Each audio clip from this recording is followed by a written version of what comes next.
You're sort of feeling the heat of the car as you lean your hand out.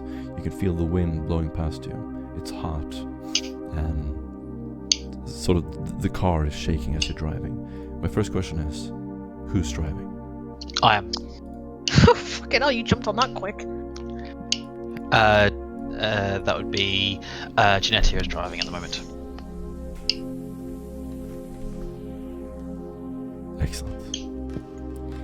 Janisha, you are sitting in the front, probably cool sunglasses, leaning back, one hand on the steering wheel, just feeling the wind blowing through your hair, looking awesome. And you can describe your character. So Genetia, as our lovely GM described, the wind is currently flowing through her hair, which is cropped to about shoulder length. It's pure white, the kind of winter snow that you'd see on top of a mountain. The dark, not even sure what you'd call them in the 40k universe, the equivalent of sunglasses, hide her rather bright and an unusual and unsettling shade of violet, which is a heritage from where she was born. The wind is plucking away at the collar of her flat coat that she's currently wearing, a sort of long trench coat style affair, with a combat shotgun nestled in between, not between her legs, but sort of, like off to one side, within easy reach of her, so she can grab it and just flick it out. What on her face? She's young. She looks young, almost as if she hasn't aged since she was about 18. And those that would look closely might see a look of slight disgust and irritation at the surrounding landscape. Given her previous role as what she was before, she's more comfortable in the enclosed environment of a starship than in the open wilderness of a world which is very green, such as this one. But she's not speaking very much. She's just focused on the road, although her head does flick around every so often to check out angles of possible ambush, and keeping her eyes sharp and ears turned up. Does she seem anxious or relaxed? There is an underlying tension to her body. Nothing more like a coil that's ready to be sprung at a moment's notice, but not under massive tension. Perrin, you have been following the party. You get an inspiration point card. Inspiration points can be used to reroll any check and dodge checks. Not attacks, not anything that deals damage. Perrin, we are going to say that you've been following the party this entire time. Oh yeah, no, I was out gambling when we were at the resort. Exactly. Yes, that fits your character. And you're sitting in the vehicle now. Where are you sitting in the car? Yeah, I am sitting in the back in one of the corners. I'm currently half sleeping, leaning on my staff that I have between my legs and up against my shoulder. I'm clad in grey, almost drab-looking robes, so they are immaculately clean and well cut. And as I'm sitting there, you might think that I might be tall if I stood up, but I'm clearly quite stooped as I'm sitting there. And lying in my lap, between my body and my staff, is a half-full bottle of Amasec, as I'm quietly snoring and keeping my hood up over my face. So, you look like this older man. When you're moving, can other people tell that there's anything physically wrong with you? Are you athletic? Are you able to run? I look quite spindly, and if you peek underneath the hood, you might see that my eyes are clearly are clearly scarred. There is some sort of scarring in front of my eyes, though I seem to have eyelids still. And my face is quite lined, as if I've been out a lot. It's sunburnt, and there are several pock marks where you might suspect that I've sustained some sort of scarring from fire. Do you have any marks of rank or station on your clothing? None. The None. plain brown cloak. Awesome. You get an inspiration point. And Llewellyn, where are you? Llewellyn is in the vehicle, and since it's open-topped, she's not wearing her seatbelt. Is instead standing up in the back seat, holding on to the bars with her one good hand. Her left hand is completely normal, and it is covered in a very thick, kind of scaly-looking glove that is a very deep shade of gray, almost black. She has this sort of bulky football player kind of look to her because she's wearing this set of revealing robes. The robes are black, red, and white, and they have iconography on them, as well as pieces of parchment and things hanging that are flapping in the wind. The robes cover up this carapace armor that she has acquired and has painted in the colors of her order. On her right hand, where what would be a hand from the elbow down, is just instead this long, spindly metal rods that move and click on their own. Each one has a different tool at the end of it, whether that be an interface data port or an auto quill or a data slate or a automatic roll of parchment that can come off.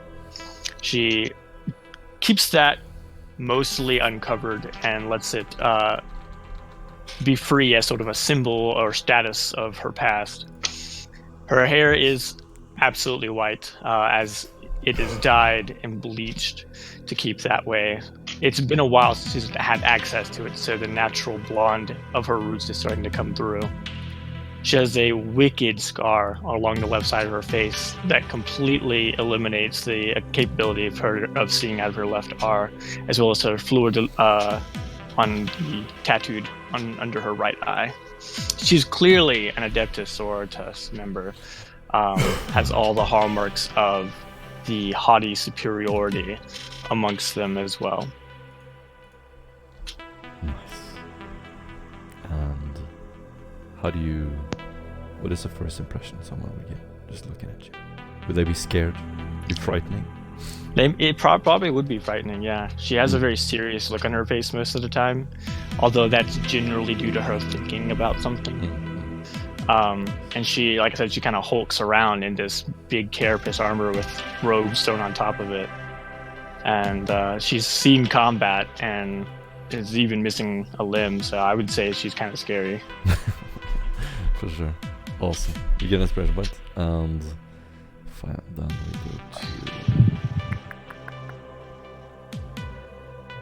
go to Quentin. I was worried for that. I thought you were just going to forget me. Never. So Quentin is sat in the front passenger seat, and he's wearing his, I guess, iconic at this point trench coat, newly replaced and minted since the other one got shredded in much of the combat that we've been in.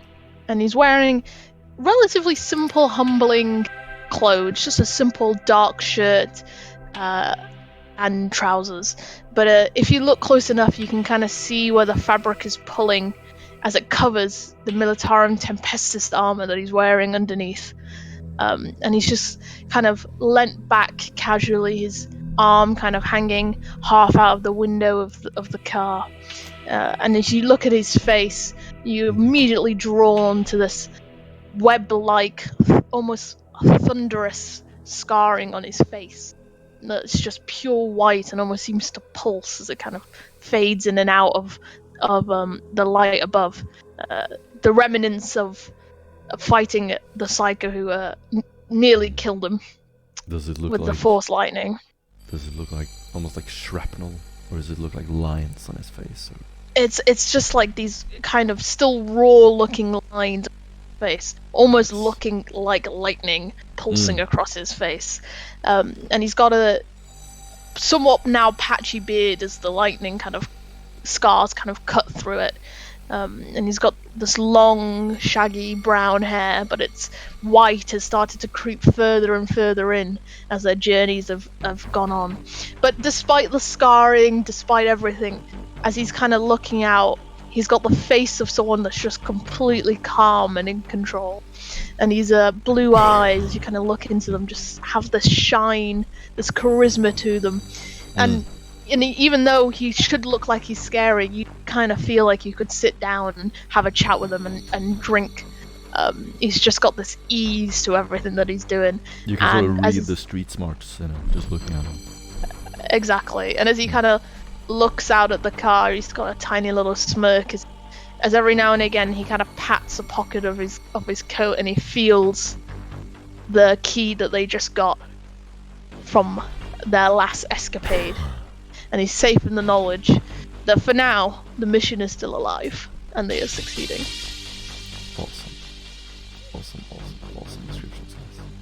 You get an inspiration point, and as you're Thank you. driving down to the ground level, down from the mountain, the car shakes violently. And during these 5 days, but first thing I'm going to ask is, where do you want to go? I'm gonna read the information that I jotted down in my journal because I don't.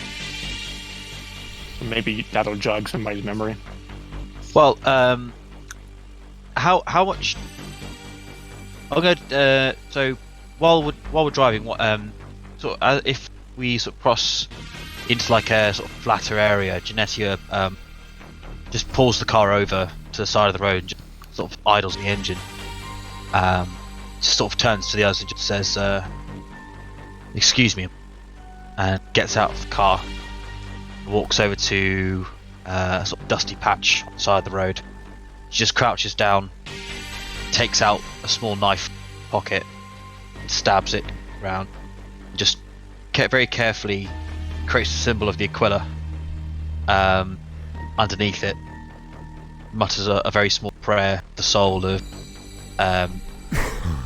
Jericho, as he was her contact, and she hasn't had time to mark his passing. So it just says a few quiet words to herself before walking back to the car. As Tanisha is walking there, sort of this trail of sand that kicks up behind her, and she's just standing at the horizon. The wind is blowing quite violently, and you can see the sort of bushes and dry trees around her sort of lean over to the left, and she walks back, sort of covering her face not to get sand in her eyes. And at any point in time, you guys can stop and take a role-playing scene. Yeah, as soon as she kind of comes back into the car, like without a word, Quentin just pulls out a low stick and hands it over to her, and he lets out this kind of just breath, and you can see for a very small moment that he feels lonely and sad.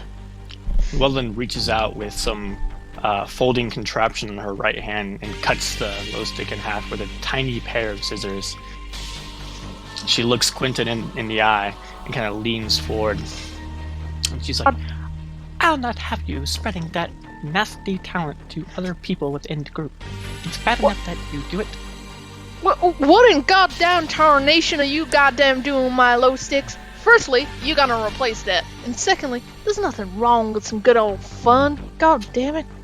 I can link to you multiple studies that state that you will die much sooner due to consuming such. Oh my god. And here I thought working for the Inquisition was its own death sentence.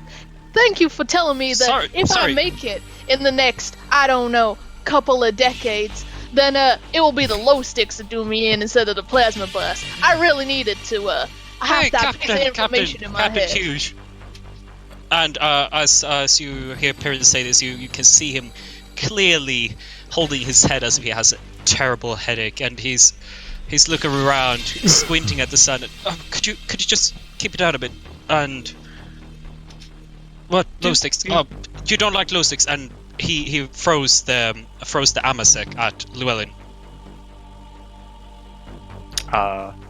He like trying to hit her with a bottle? No, just throwing it to her like, oh, you don't like glow sticks? Fine, here, have another. Oh, okay. I was like, Roll to attack. While Perrin is kind of distracting Llewellyn, Quentin just kind of pulls out another glow stick and just gently like places it on Janettia's lap and just gives her a rake and he goes, "Ignore the goddamn sister. They have no fun." And he just laughs. Head okay? Do you require medical assistance? No, I think I should be fine, and I reach for the bottle that I just threw to, except I'm reaching for it in my lap, and then I look down and look at you, and then I finally reach for my water bottle. Genetia takes the glow stick up from her lap and sort of puts it in her mouth.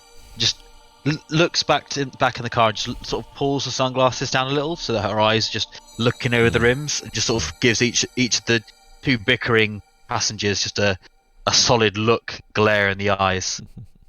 Llewellyn, taking the bottle of Amasec and not particularly wanting to keep it, just like throws it into the front seat floorboard in front of Quentin. And she's like, "This is something that I can condone. You can process it quickly enough that it won't affect your long-term life expectancy. However, if you wish to serve the Emperor for the entirety of your life, I suggest stopping that disgusting habit." Llewellyn, Yo, Doc, when I want your opinion on my longevity, I'll ask it. Otherwise, you can keep your diagnosis to yourself, because I'll die when the good old Emperor wants to take me. As you lean back in the car, you spot 2 plastic crates. What's it called? Plastic crates. Tech? And Platitech. thank you. Yes. And opening them, you find water bottles, rations, basic supplies that you need for the journey. Seems that what? Now then, where are we going? I believe we should look for the Icarus freighter, perhaps.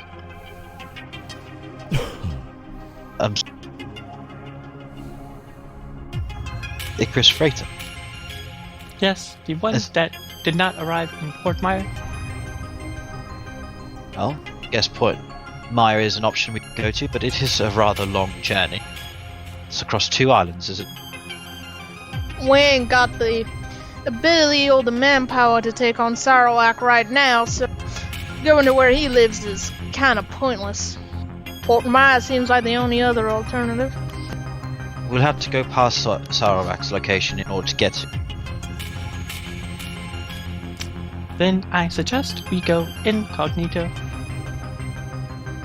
Well, that's all And well and good. all she does to punctuate this effect is like take off one of her iconography scroll works and like folds it up and puts it in her pocket.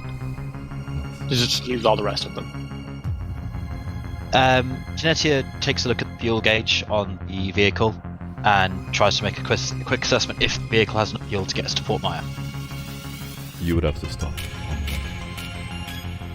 Probably in the palisade. Little correction for you guys.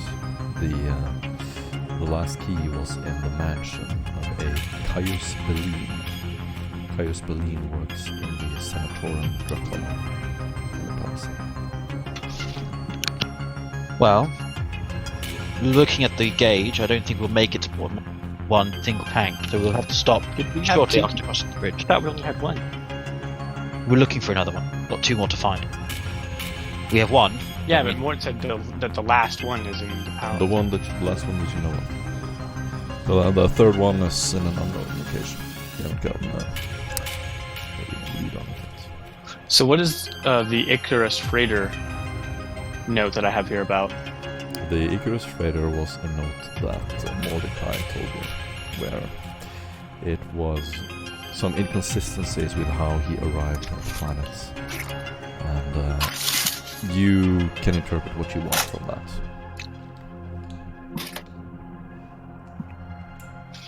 Well, whether we can face Lord Sarawak immediately or not, the next lead we have is Pallet. Have enough fuel to get there, but important. We'd have to stop in the Palace City anyway. Facilitate refueling. So, I suppose, bridge. There aren't objections. You ain't hearing any objections from me, and I like to think my objection is one of the more important ones. Well, I think it gets wouldn't a bit mind a like- secret. We can't all enter visions of grand. My friend. A small holographic projector on her right hand. Llewellyn projects a map of the bridge, as well as a path that Genetia can follow. And she's like, I calculate that if we were to follow this path and avoid these 2 obstacles, then we would arrive 4 hours earlier than by your navigation alone. She gives you another hard look. I can guide. I have knowledge of guiding aircraft and surface vessels. Navigate myself around any. As much as your navigation assistance is Go ahead. appreciated, the questioning of my own abilities is not. It is simply an assessment, not a question. She kind of gives you this look like she feels like she knows exactly the extent of your capabilities. Whether or not she actually does is completely subjective. Nice. I'm assuming you rev the engine and start driving. Yeah, I take the flap. I'll take the vehicle away, leaving the knife. Token. The rest of you see Janisha sort of done with the conversation, turns her head slowly around, starts the ignition, and the car starts driving. Do a navigate surface test. Does she even have navigate surface? She doesn't. Well, She that's gonna be good. I do. Yeah, Just I do, I saying. think. Well, do you want to ask for help to navigate this place? I mean, I already offered help, and it was denied. So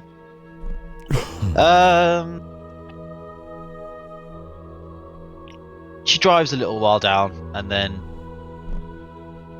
looks at the dashboard and sort of turns around and looks back at slows the engine down. Obviously doesn't like turn around and start driving full throttle.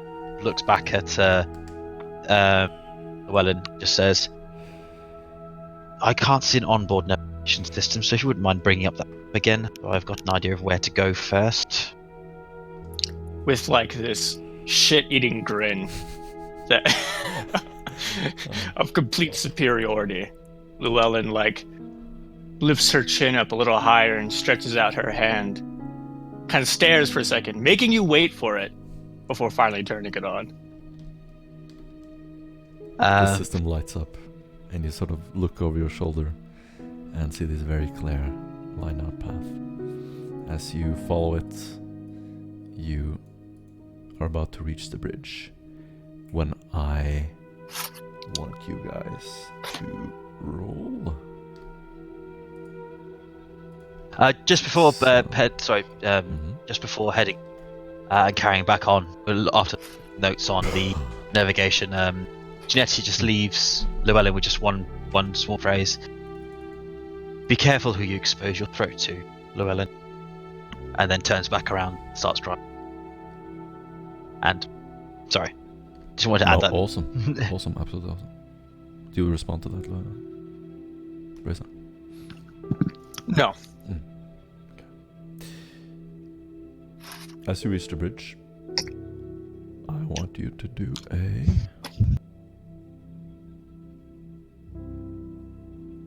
Looking over the I got, skills. It's been such a long time since I played this.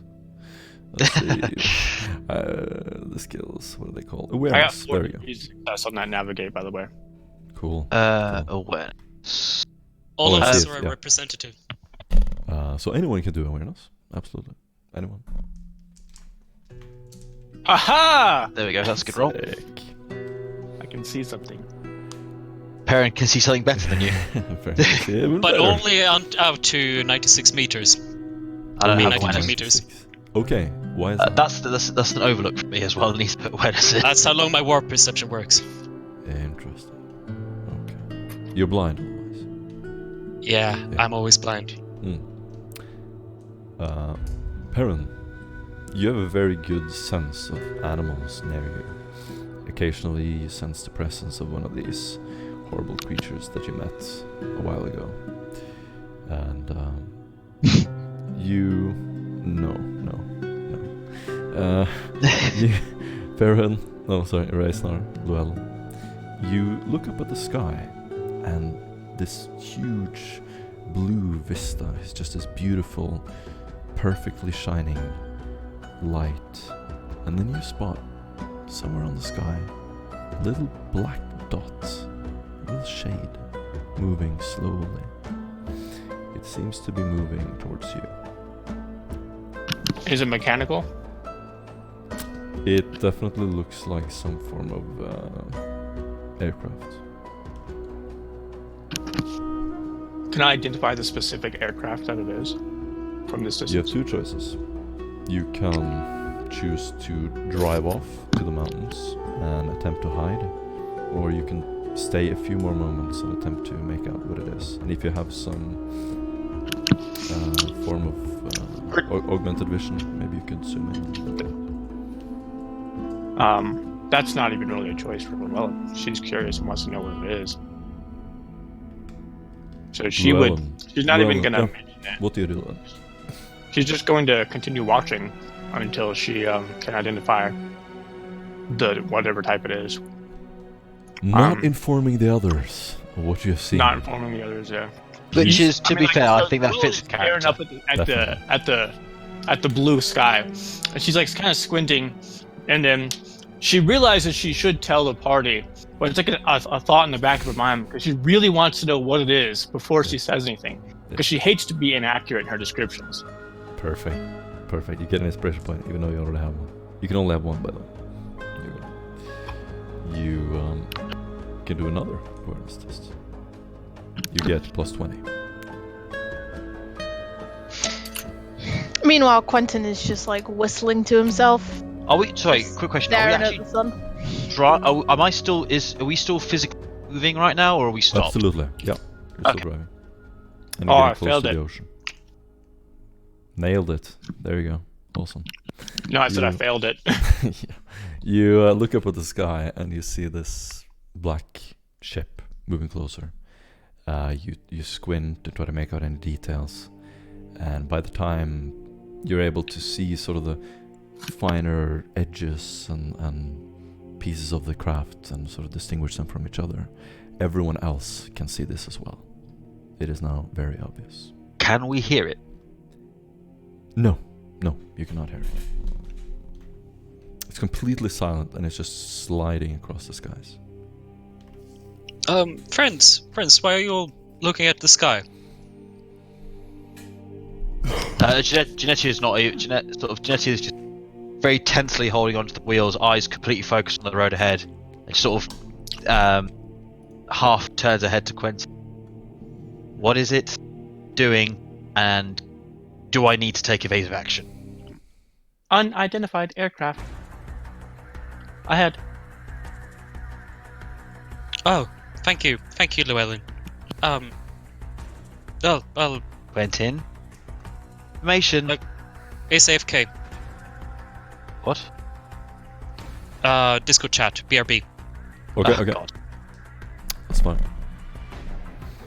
So, we can continue without him for a while.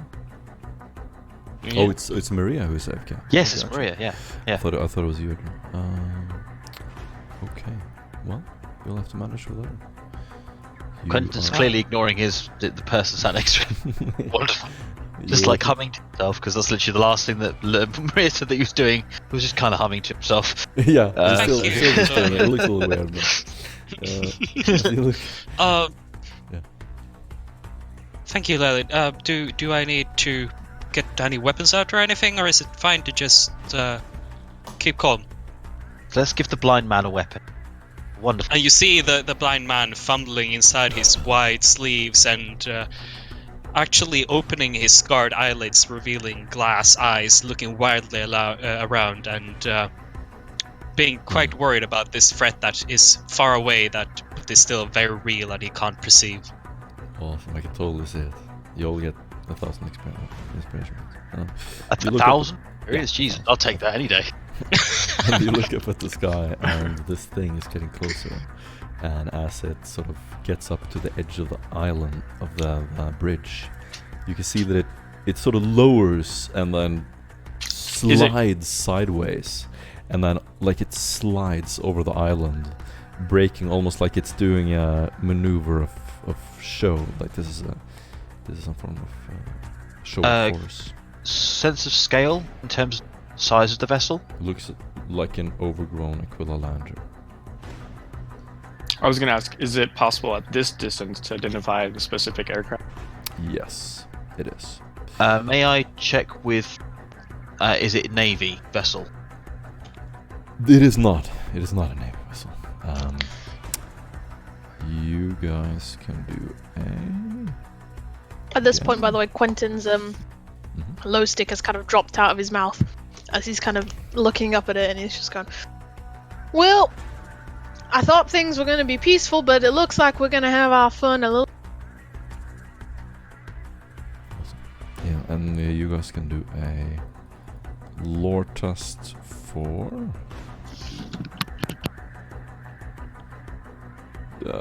you can choose Imperial Navy or Rogue Traders. Yeah, you can choose between. Any modifiers? No. No modifiers. Genetia rolls on Navy. Awesome. Janesha, you remember from your conversations, and Raysnar, your combined knowledge is that this is an Askellon pattern Aquila lander. It is colored entirely black. It looks like it's unmarked. You have not seen anything like this on this planet. It does not belong to the city guards, does not belong to the yeomanry, and does not belong in Port Mire. At this point, Genetia is unnerved by the lack of noise from the engine. She's very used to naval aircraft, and this is not right. The fact it's not making noise is disturbing. Yeah, this is heavily modified, and you can see that it sort of hovers down, and the water below sort of splashes up to the sides as it hovers above the water, and then it disappears behind the hill and slowly reappears. You can see the reflection of the sun and the surface of the vehicle as it glides towards you, perhaps no more than 15-20 meters off the ground. So is this vehicle coming from the direction of Lord Sarwag's palace? Not at all. It is coming from the Citadel Crematoria. Okay. That direction. Right. Do I What do you accelerate do? it? Oh, so this vehicle is very similar to the one that we jumped on out of the window. Yes. You don't remember Got all the it. details of it, but it definitely, that's the first association you get. Genetia glances over at Quentin. Right. I either gun it or I break and hide. Your call. Quentin lets out a deep breath, and he just kind of runs his fingers through his hair. Give me a good percentage estimate. How much do you think these people are here to say hi, and how much do you think these people are here to make us say bye-bye to our lives? I don't think they're particularly friendly. You And see Llewellyn's eye kind of like twitch back and forth. She clearly is seeing something beyond her visual acuity. And after a few seconds of being frozen with her face completely slack, she looks over at Quentin and she's like, 62% probability that they are part of the same faction that rescued us from the building. Rescued? Well, that seems like a positive thing. He puts his hand up to kind of signify Genetia not to attack. And he stands up in his seat. I'm assuming the car's stopped by now. no, that's what I'm asking. Am I when I say gun it, throttle Oh, gun right. it, or Oh, so then Quentin like- kind of holds onto the side and he kind of gestures for Genetia to stop the car. And he kind of stands up in his seat and he kind of raises his hands up and he goes, well, if you want something from us, we're listening. But make it quick. We got places to go. Genetia brings the vehicle to a slow stop, deliberately not putting her foot on the brake, as her temptation would have been just to send Quentin hurling over the top of the dashboard. The vehicle But slowly screeches brings the to a vehicle halt, to a halt. and you have this puff of sand surrounding you, covering your vision. You can't see the ocean or the bridge anymore, even though it's massive. But you can see this black ship hovering, and as it gets closer, you hear this deep humming voice, like a deep bass voice, and you can feel the shaking of the vehicle, almost like your legs are numb as it's shaking under your legs. And as it comes over you, you see, first of all, Perrin, do a Sinitians test. Can I also make a Sinitians test? Yes. Yes. I failed. Perry didn't though. Perrin. Yeah. Perrin, you sense the presence of an incredibly powerful psyker on board.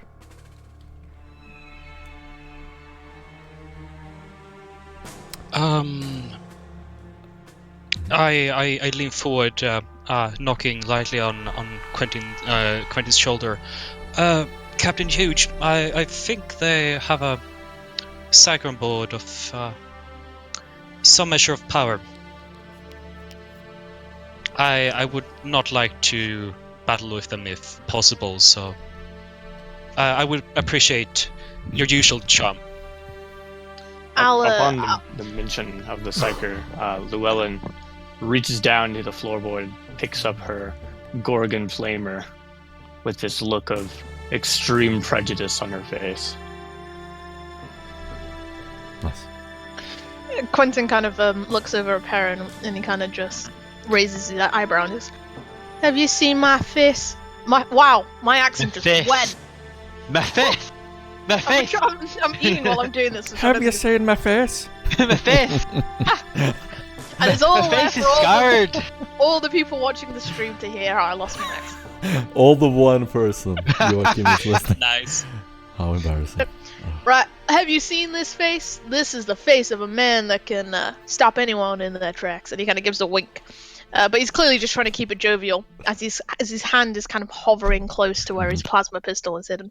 And Perrin will give you a very meaningful look while pointing at his glass eyes and raising his eyebrows slowly. Quentin pays no attention as usual, and he looks back over and he goes, "Now, are you guys gonna talk, make an appearance, or are we gonna have to try and make some assumptions? And they're not gonna be the nice kind." What is the distance? I was gonna say, to like, to right. ours? He's yelling this, by the Yeah, way. that's important. It's about 50 meters away. Okay. Yeah, and it's kicking up Potentially could sand hit through. around you, and it's like you're standing in this hurricane of sand. You can barely see each other, and you can see the sun sort of piercing through this mist of sand above. As you see the ship land, the back part of it open, and you see the silhouette of a character walking out. Llewellyn puts the butt of her flamer up to her shoulder, standing in the back seat facing towards the ship with one leg like looped around one of the bars for stability. She puts her cheek down to the stock on the end of her flamer and takes aim, preparing to bathe the silhouette in flames if necessary. So Genetia, upon seeing the nozzle of flamethrower above her head, decides to stand up and position herself way of the flamer, and just sort of glances over her shoulder and just whispers, "There's a witch on that thing, and they mean us harm. Antagonize them. Antagonize. Not best idea. Lower your..." At the Tell him to lower mention the of what? the word witch, Llewellyn will. She's gonna scan for any sort of markings of imperial sanctioning, like twos, that kind of thing. If she doesn't see anything like that, she's definitely not lowering her weapon at all. She's just gonna ignore. Absolutely. Gotcha. Yeah. No, there's no marking whatsoever. It seems to be purely built for stealth. Are they still not responding? So someone's walking us. Someone's walking towards you. They're about 20 meters away. At this point, Alaric, you can introduce yourself. What do you look like? What do the party see as you come out of the sand cloud? Oh, you saying it's me that's coming out of the sand cloud that's going to get bathed in fire? Alaric. Oh, yeah, that's me. Okay.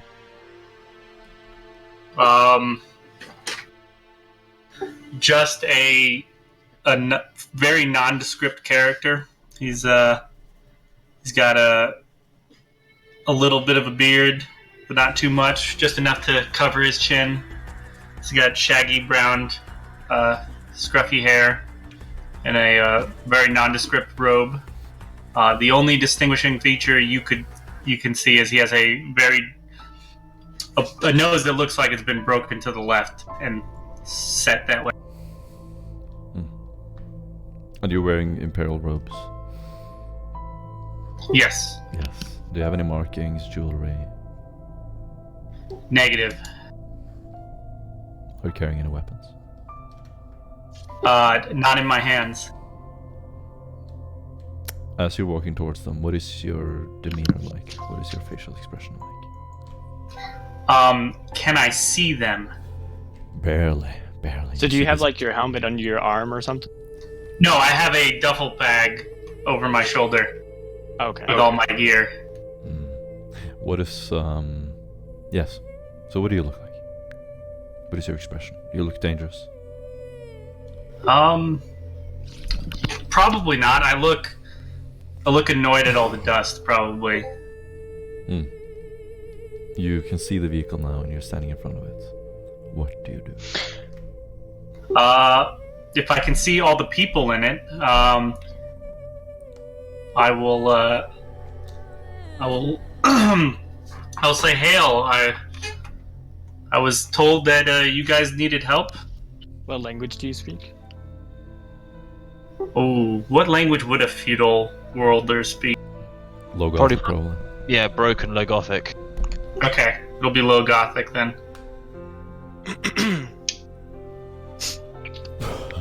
At this point, Quentin kind of jumps out of the car. Hang on a second.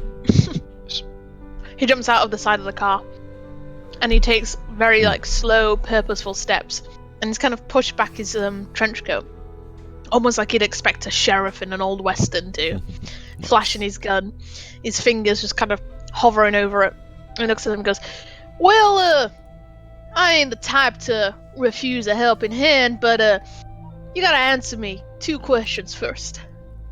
Number 1, who told you who we are? And number 2, what sort of help are we talking about?" I was picked up by a man that goes by the name of Icarus. You hear this, And you hear this loud voice in the distance, just as you say that, saying, "I can introduce myself." Next to the ship is a man who's hovering. He has his hands folded. And he's slowly hovering down to you. You can sort of make out his face at this point. He's a very strange figure, and it sort of just takes you all back for a second. You sort of sit there stunned for a moment. He has this very chiseled, classically handsome male face with slicked back black hair. He is very tall and visually unusually athletic. He wears a skin suit made of dark blue chainmail. Well, not literally chainmail, but sort of like that pattern. But it is entirely covering his body. He has gauntlets and a series of black sort of bands circling his sleeves. He has a unique glyph on his chest and several silver designs on his torso, pointing to his buckle, which is a square in the shape, sort of a pattern inside of it with the imperial equivalent. His boots are made of the same material as the suit, and he has a black cape made of cloth and no visible weapons. He looks very badass, very high-tech. The symbol on his chest, is it, can it be translated into imperial codes Xenos marking, Sectlingua, It Chaos is a Rune. glyph, and you can only assume that it references something to an internal faction somewhere. It doesn't immediately register as anything you recognize, which means that it can't Okay. be any official marking. So you at Okay. least can know that this is something internal, something else. Slowly sort of hovers down. Genetia opens the door on our side of the car and slowly steps out and begins walking. Newly arrived pair to stand close to Quentin, her hand on the pommel of her chainsaw at all times. Not grabbing it, just resting it on it. She grab it. Both look strange. How about we start introducing ourselves properly? Wow. Of Quentin course. just kind of mumbles under his breath. Why is it that we never get the ordinary people? We're not ordinary yet. Halt, witch! Identify yourself. Quentin just kind of rolls his eyes. Just You heard looks this. over his You shoulder heard this and deep just... voice go, "Gladly. For my safety, I use the code word Icarus. I am a servant of the holy orders of the Emperor's Inquisition." He sort of slowly hovers down and just... You could probably land, but he's hovering about a meter off the ground next to the vehicle. You immediately get chills, and Perrin, you have this uneasy feeling of something very powerful standing next to you. Yeah, as I'm still sitting in the car, making sure I have the door for cover if things turn south, I'm tightly gripping my staff and taking deep breaths, feeling this pressure over us. He continues. "I was alerted by Andon Emikas's distress signal from the auberge. It was broadcast to every patrol vehicle on the island. I knew you wouldn't make it out without our intervention." He sort of scours and looks over to you, Denisha. "Fortunately, your ally, presumably connected with the Senatorum in Palace City." And then he has this piercing gaze. And I want all of you to do an intelligence check. Come on, GM. We all know Quentin's stupid. Hey, it's all... it can't be your role every day. This is not your... Am I making this test too? I think we all are. Is it raw intelligence, or are we basing another form, like test? Is it like raw intelligence or is it Raw logic, intelligence. maybe? Yeah. Right. Raw. Rest in peace. Alaric's not going to make it past the first roll. My amazing 17 intelligence. Oh, shit. You're just Cue the shining. Cue the You're like music, leaning cue back, the- and for a second you look like Stephen Hawking. They're like, what the fuck? What, do we just get like a brief snapshot of Stephen Hawking in his place? Yeah, And then yeah. reverse back to. Alright. Exactly. So that's why he died. Yes. Now I get it. Yes. He He got died so he briefly should t- come back. Anyway. No, he got briefly teleported this plane's existence back out again, and the shock killed it. Alaric, you sort of look down, and there's some instinct in you that tells you that just look away. This is not your thing. Just you've seen this man before. You've been around him. He may be there to help you. He has helped you, but like just don't interfere with this. However, your curiosity gets the better of you, Quentin. You sit there, sort of staring him in the eyes as he's looking around the vehicle. And as you sit there, you get gripped, almost like you lose balance for a second. You can't tell if that's coming from him or something else, and it's all happening in the span of a second when you have to take a willpower save. Willpower Okay. test +0. Is this psychic powers? Just do willpower test. Oh no, because I have resistant psychic powers.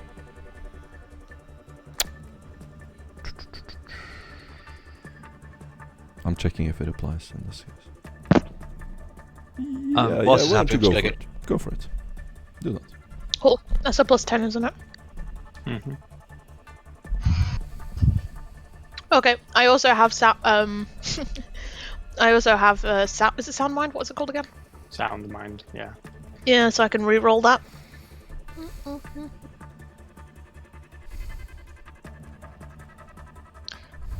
God damn it! I'm sorry. This is always me. Oh, I made it, but I have a reroll. Tanks the reroll so hard. It's a classic.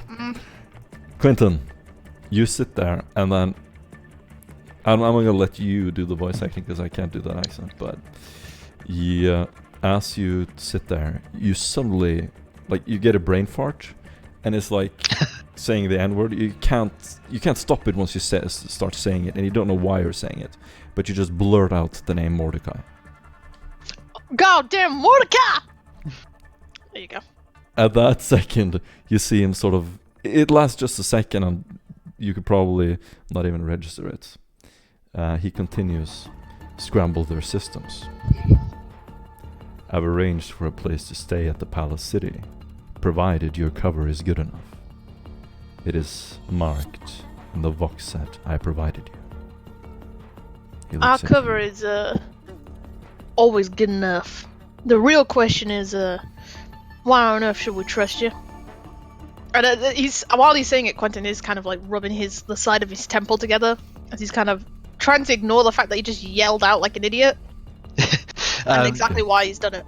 Yeah. Genetia's nodding as Quentin says but is also giving him like concerned looks as he's like, what's wrong, kind of thing. Why are you shouting random names at people? Awesome. He responds to your question. I know you have been through a lot. With all off-world communication made near impossible, I realize it is difficult to trust me. My motivation here is to secure the keys for the Inquisition. Nothing else. We took a considerable risk when we saved you from the Auberge. I made the decision, seeing as you are the most competent warband operating on Aventine at the moment. Quentin's eyes kind of narrow Clint Eastwood style. And he just spends a moment he's not even chewing on anything, but his jaw is just kind of moving up and down. He just kind of just keeps giving a steady look. And eventually just clears his throat and goes, Well, seeing as our destinations are aligned, I ain't gonna turn down any help. Llewellyn hops down and kind of like strolls forward in this combat stance with the shoulder, with her weapon raised to her shoulder. And she's like, I have a foolproof test to determine if you are telling the truth. Do you consent? Llewellyn, what in God's name are you trying to do? Oh, Emperor's name are you trying to do? He turns to someone else, sort of almost like giving you this slight wave with his hand to dismiss you. Do you respond well? Do you say anything else? No. I guess she just pulls out her hand flamer and shoots the guy. Oh! If he is a heretic, he will be burned. If he is not, he will not be burned. Can I do a strength test for Quentin to grab her wrist Yes. and pull it Absolutely. away? So you're gonna cause us all to be bathed in flames? Is that what No, you're he'll shoot it up to the air. Genesia will assist, spinning on the spot as she hears the weapon drawn. Go for it. Get an assistant from me. Probably need it. Uh, Oh, damn it. You can go ahead and do a test as well. well, I'm not particularly strong. I've got a less target than you, Maria, but let's give it a go. Hey! Ha Alright, doing a post test. I think it's called to roll. Right, so I've basically got to get 2 degrees of success, right? Yeah. Right, so we need a 4, guys. Oh. 1 degree of Good, success. but not quite. No. So, like, her teammates are, like, piling on her, and she's like... Nope. We may have done enough to deflect the beam of the flamer. enough. You can avoid choose to hitting- just literally like hold your hand in front of it. However, I can't guarantee it for the safety of your hand. No, I'm not doing that. I know fucking No, Llewellyn. we're trying to push the either push the weapon or her arm aside. The question is whether Like, she out of gets one character, I attack know out this guy's before you make legit, it. but like in character, Llewellyn So is Llewellyn, suspicious. you take up your flamer. You can attack. Roll to attack. I don't roll attacks. It's a cone. Yeah, it's a flamethrower, Right. so So it's a save. it's just dodge safe. Well, if he's not a heretic, he doesn't have to make a save. The flames will pass around him unharmed and will not harm him at all. I have the sword has talent divine protection. All right, time to look it up.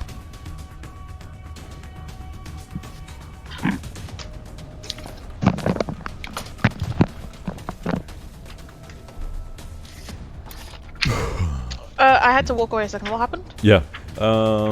He's doing the flamer thing and checking if he is a heretic at Oh, all. fuck me.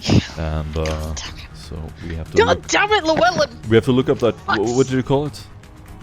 It's divine. Divine protection. Divine protection. I- Right. Oh, And it's a that's- I talent, have it right? open right here. It's a talent, tier 3 Okay. talent. Those who hunt the witch and when the acolyte attacks using only a weapon with a spray quality, flamers, it only strikes enemies within the area effect that do not harm allies. The attack does not harm any allies. Enemies. Well- I'm going to. Okay, so it only says Maybe. enemies. It says the word enemies. It says it only affects enemies. Right. That is a gameplay term, meaning someone you are in combat with, someone you're engaged in combat with. The flavor text for it is those who hunt the witch and mutant often prefer to use cleansing The fire flavor to purify their text. own So kind. that wasn't the whole Yeah. text of the talent. No, the whole Okay, text what is the whole text of the talent?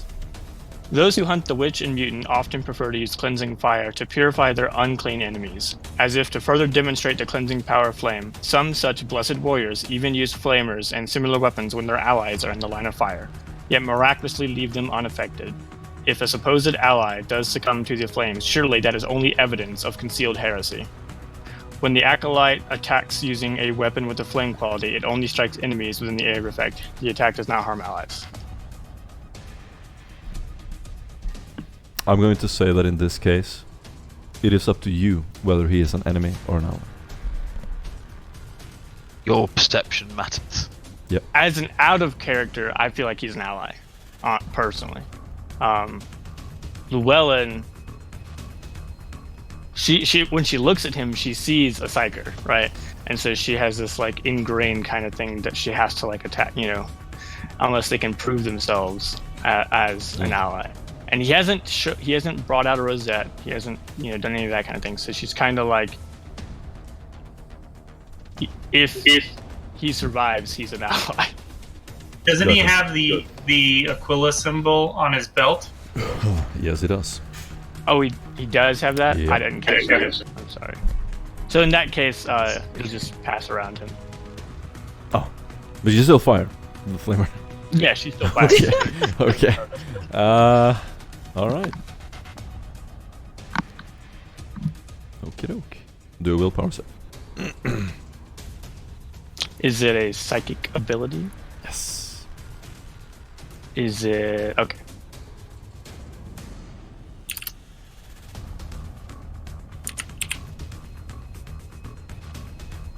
I pass. You pass it. All right. Mhm. Then 2 degrees. you sort of stand there for a while. You see him very quickly, like, pull his cape in front of his face. These flames just surround him, and then he shoots up towards the aircraft and disappears into it. It takes off.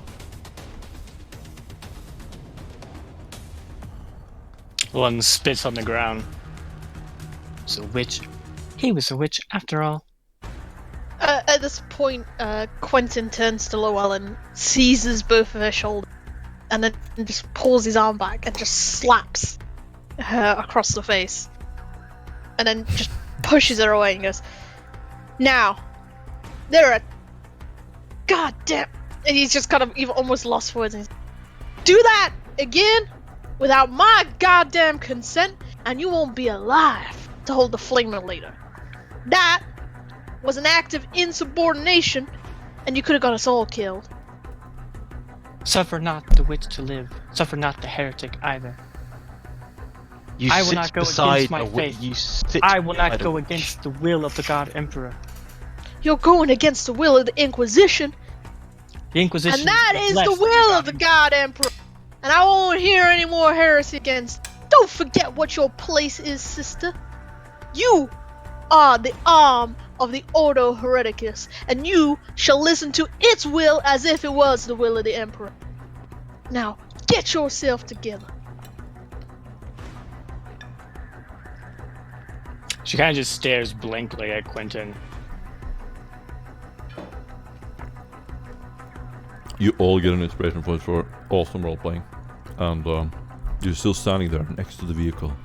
The sand settles around you. You can still see the sun sort of sparkling in the pigments of the dust surrounding the vehicle now. You can She finally turns her see the hand flavor cacti and sort together. of bushes around you, and you can see the bridge in front of you. What do you do? You're free. So the to guy do just whatever. left. He immediately The guy shot up left, like Superman, flew up into the vehicle, disappeared into it, and the ship took off immediately.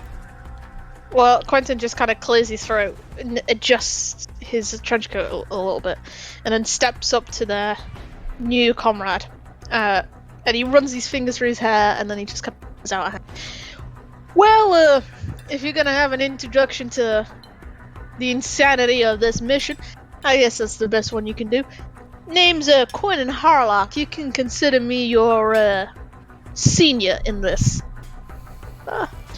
Maybe I'll mentor you a little bit, you know? Show you the ways of the world. Show you the ways of not getting yourself killed in the first 5 seconds.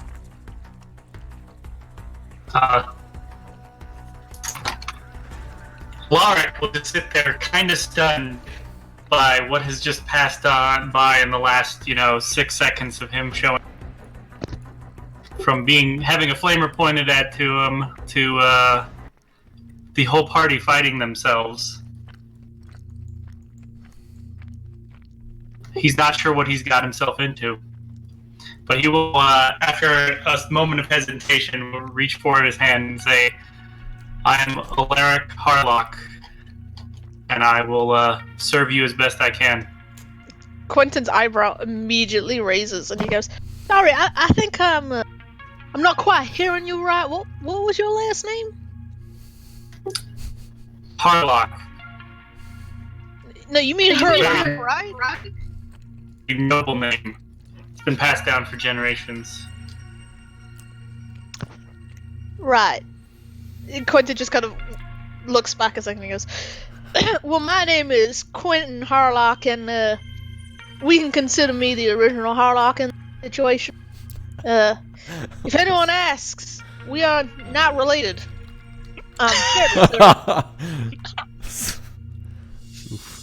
Yeah, you hear a small snort from Etir, and on the edge of Quentin's hearing, he could probably swear he heard her say.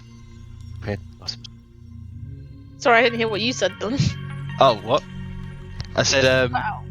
Sorry, I said that you just hear a small snort of derisive laughter from Genetia, and if just on the edge of your hearing, you probably just make out the words, Quentin's got himself up. Quentin kind of just shoots a look over his shoulder and then looks back and he goes, "Anyway, Alaric, we'll just go with that." And he just kind of leans in close. "Do not, for the love of God, tell the rest of them your last name. You will not hear the end of it." And he gives a quite broad smile and he just pats him on the shoulder and he goes, "Well, welcome to the group, and try and make yourself useful." And with that, he kind of just turns back around and just heads back to the car. Is there a seat left in this vehicle? Absolutely. Yeah. Back. As the dust settles, Perrin slowly rises up, opens the doors of the car, and starts slowly and carefully brushing out all the dust from the seats so that they can finally get going again.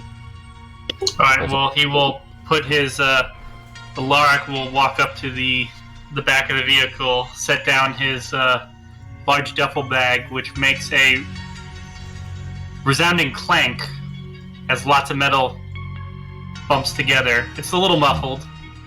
And he will climb into the back seat next to the Sister of Battle, I'm assuming? I don't know. Is this like a 6-person vehicle? Yeah. I think it is. Will be a Okay. 5-person vehicle, right?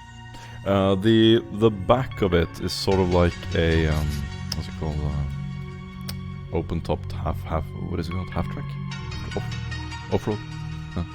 It has seats on either side, truck so like a bed? military transport vehicle. Oh, I see.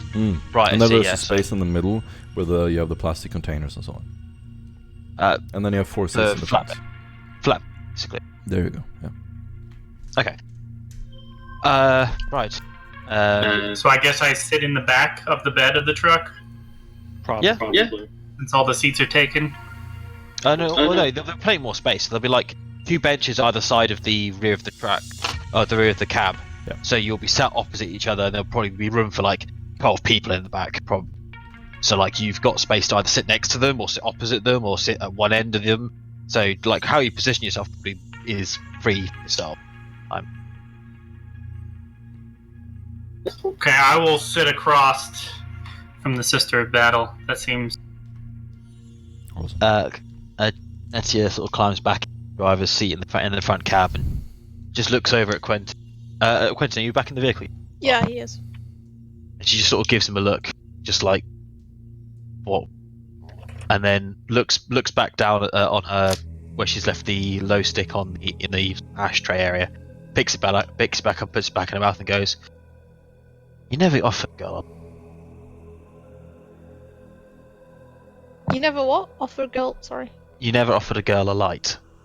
Oh, at that point, Quentin kind of just leans back and he just shrugs a little bit. He's like, "Well, you never asked for one." And with only just like a single finger, he kind of just reaches into an inside pocket, pulls out a light, flicks it open with his thumb, and just offers it out. But I'm a gentleman, so here you go, milady. Welcome to what Llewellyn would call accelerated death. There is Llewellyn such thing. is fishing around in her combat vest and pulls out this like small container.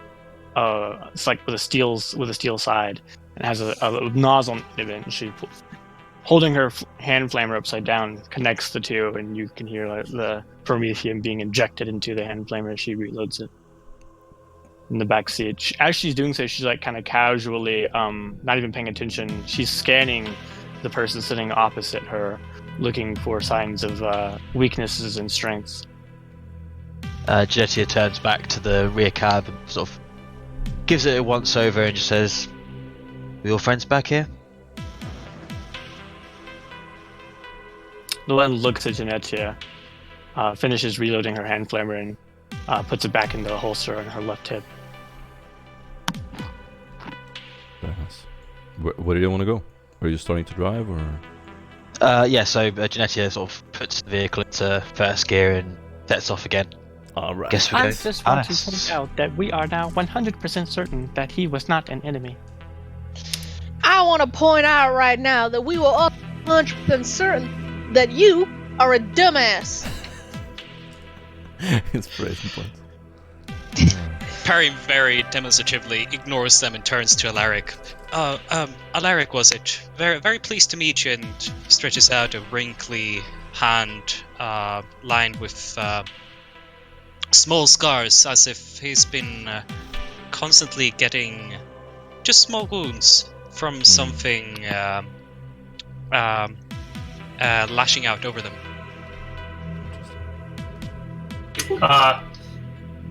A meaty, rough hand greets his old wrinkly hand, and you seem to be one of the sanest here. Are you sure about that? And Perrin opens his eyes, and you see these glass eyes that stare deadly at you. Sick. Inspiration point. He smiles, and so how did you find your calling with the Inquisition?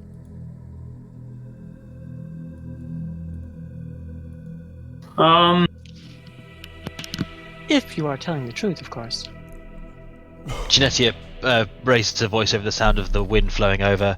"Let's not interrogate him just yet, shall we?" Just offering conversation. Llewellyn puts away her interrogation tools. Quentin is already like on his third low stick by this point, and he's just inhaling it so deeply, and underneath his breath, just like, God Emperor, why have you given me this test? God Emperor, make me stay my hand. Like, not like happy, she's like kind of like grumbles, you know, and shoves it in there kind of passive aggressively. Whilst you do that, if you look back at the front cab, you just see Janetti looking at you with one hand on the rear view mirror, just very slowly nodding at your direction. Just like, yes, I saw you. Get away. Awesome, guys. As you drive onto the bridge, I want you to roll a D100. I'll do it. Dun dun dun. No! What are we rolling? You know we all want Maria to roll Whoever that. does it fast. There we go. Oh! Why? God. I told you! Why the fuck did you think I said no? Last time you rolled a 90 something as well. Fuck's sake. God damn it. Oh shit.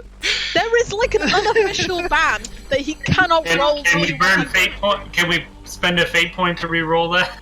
No. No. Right, yeah. It's Whenever a actually D100 roll gets rolled, you have to be very quick because I will be typing /RD100. You are such a fucker. God damn it. And last time you did this, we nearly got killed. Yeah. We got ambushed by Canakin creatures that nearly slaughtered us. And that's the reason why that guy kind of quit the game that evening. Is because Llewellyn's torched. Yeah, that was that time, exactly.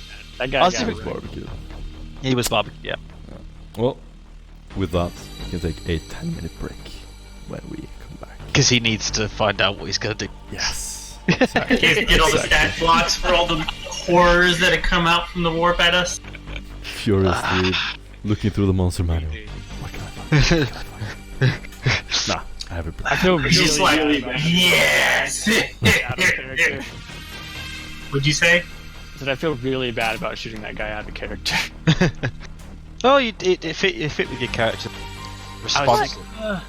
It's fine now Nedia because called him a witch. He's like flying around and shit, and then Never Yeah, like- use the W word around a sister of battle. Good point. well, actually. it's fine now because now Quentin's gonna treat Llewellyn W even more and H like a words child. are not, unless you want whoever you're talking about to be immediately reduced to ash.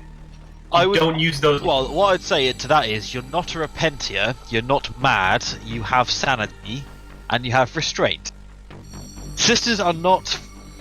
They're not like on the edge of literally about to torch entire cities. Sisters are actually more responsible than the Inquisitors that hire them, basically.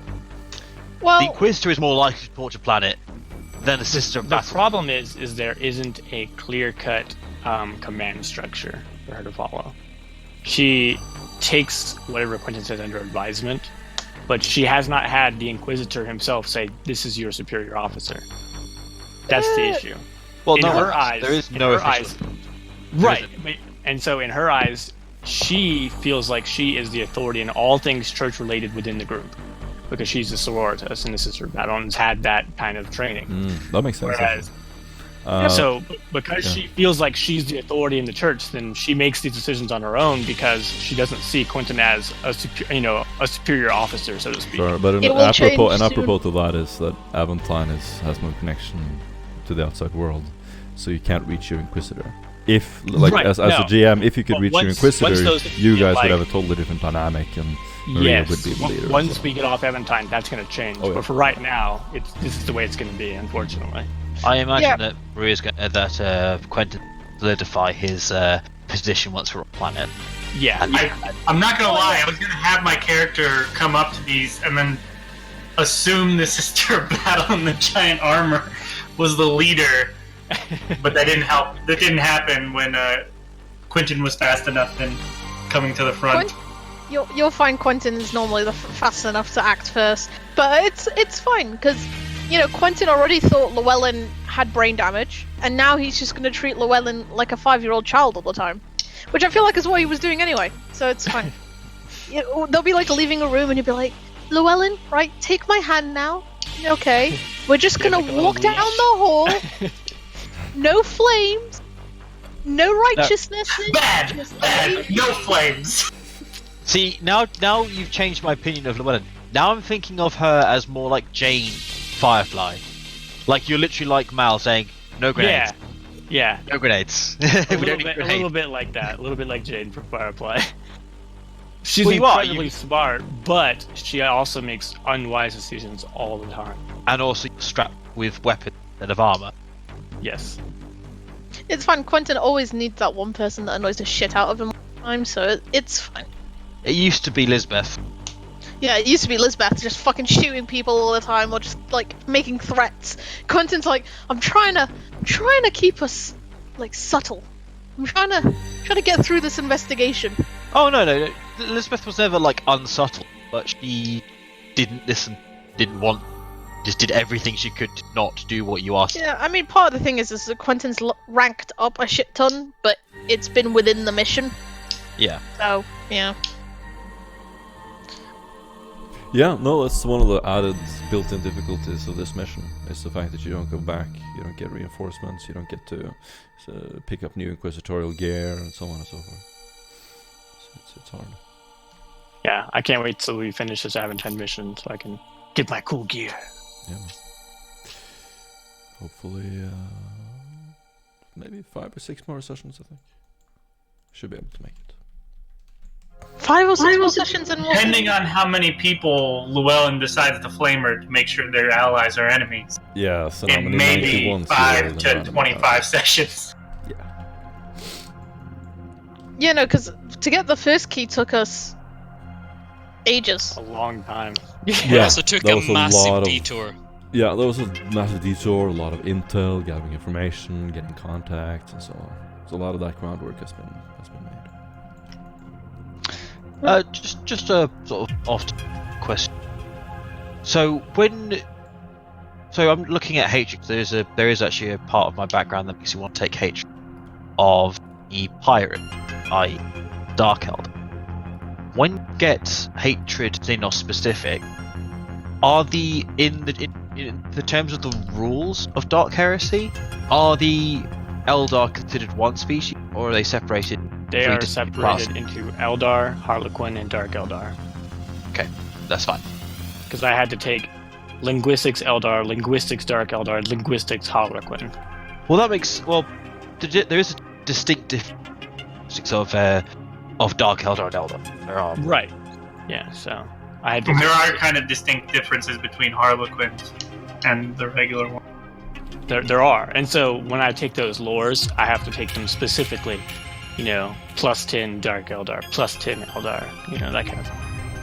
I mean, it's very unlikely, I feel, that she's ever going to encounter a Dark Eldar, and that, she would never actually get the bonus, but it's a background filler kind of thing.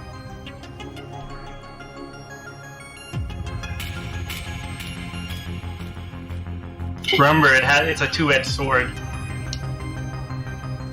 Because unless you're in a very dire situation, you have to roll willpower to disengage from them and let them all go. Yeah, but that still fits with her character. Fair enough. So this is my forbidden lore for Eldar. One Yes. thing I forgot to mention is that you got another vehicle. Jotians. You were dropped off with a similar vehicle to the ones that we have. So missing up. Oh, so we need 2 people to drive? Yep. If you want to take Well, you can add just drive in one. one vehicle if you want to do it. I don't know, I feel like that's a mistake. Oh, you can take the second vehicle. Can probably assume Quentin can split up the group if there's another vehicle. He likes more wheels than none because we have witnessed cars get destroyed many a time. That's what I'm thinking. I'm thinking is we'll have to leave one because we won't. We'll get there and we'll grab something and we'll just have to Well, find a new exit. we have a habit of using cars as cover during combat as well, so yeah. Cars are terrible for cover. They still They've take. got like 8 armor on them. Yeah, they still block shots. Oh, I guess it's an armored car. That makes it better. I'm thinking like modern cars. No. Aluminum bodies. Yeah. Well, if you're hiding behind the engine block, then you're pretty safe. That's a very small part of a car normally, though. It's the front half. Well, the front. Yeah, and you got the tires to protect your feet and stuff. I mean, a pull-up jacket round will go through one side of a passenger, the other through the passenger compartment, and out of the other passenger. But if you position yourself in the front wing of the car, you've got a lot of metal between you and shoot theory. So, I mean, there's a reason police officers use their own cars as cover. So, and also, even if a round manages to pass through the entire vehicle, it will have been its flight path would have been disrupted. It would have lost a lot of energy, and it may have also been deformed. So its chance of penetrating deep reduced. So although it might hit you, might not kill you. As a result, it might just wound. By the way, do you mind if I call you Joti? Because I don't know how to say the full name. Jotiant? Jotiant. That's exactly how you say it. I don't know why. People just have a hard time saying my in-game name. Yeah, I'm just going to call you Joti. that's his other name. I hear Skyrim. Yep. What's your... I like how you had to put my other name in there. Like, look, he's not kidding. What's your real name? Sukulanti. Jotiant.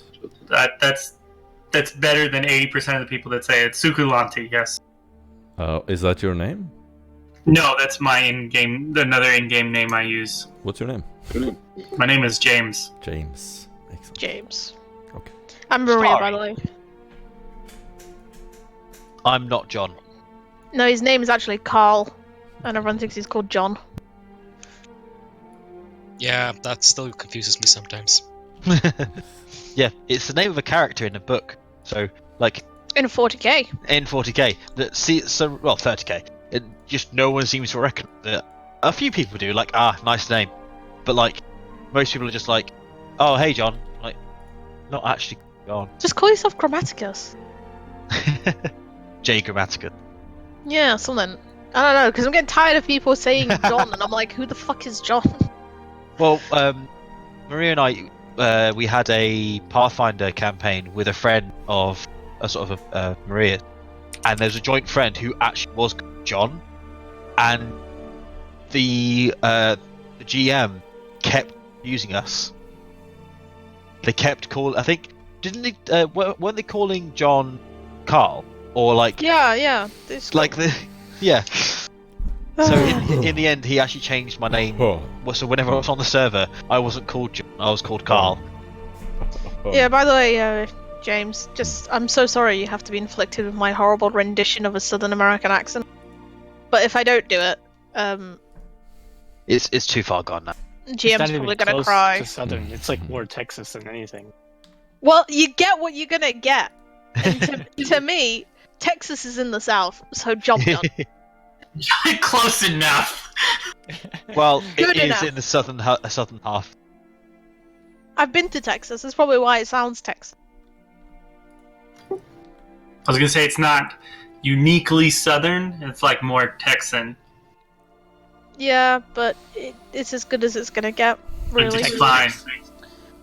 I actually have to do, I have to prep myself and I just sit here, talk to myself in the accent before I do the session, because I forget how to do it. I have to do that sometimes. But my real crown jewel accent is Scottish, and my backup character of Quentin Dies is Scottish. So maybe one day you guys will be treated. character. There was a point where characters were dying quite often. This was quite early on. Yeah. So that's why I have a backup I character. think it was solely because of Thorgadon, to be honest. Yeah. God, Is that Thorgadon. what you- God. He wasn't writing enough tickets. Admiral Sunroof. Fuck me. Sunroof. What? Happy gun trigger. Yeah, no, you come in late. You missed all of that fun stuff. Yeah, he had an alias called Admiral Sunroof, which is up there with Captain Hugh Jackman. Yeah, which is Quentin's cover name. Captain Hugh Jackman.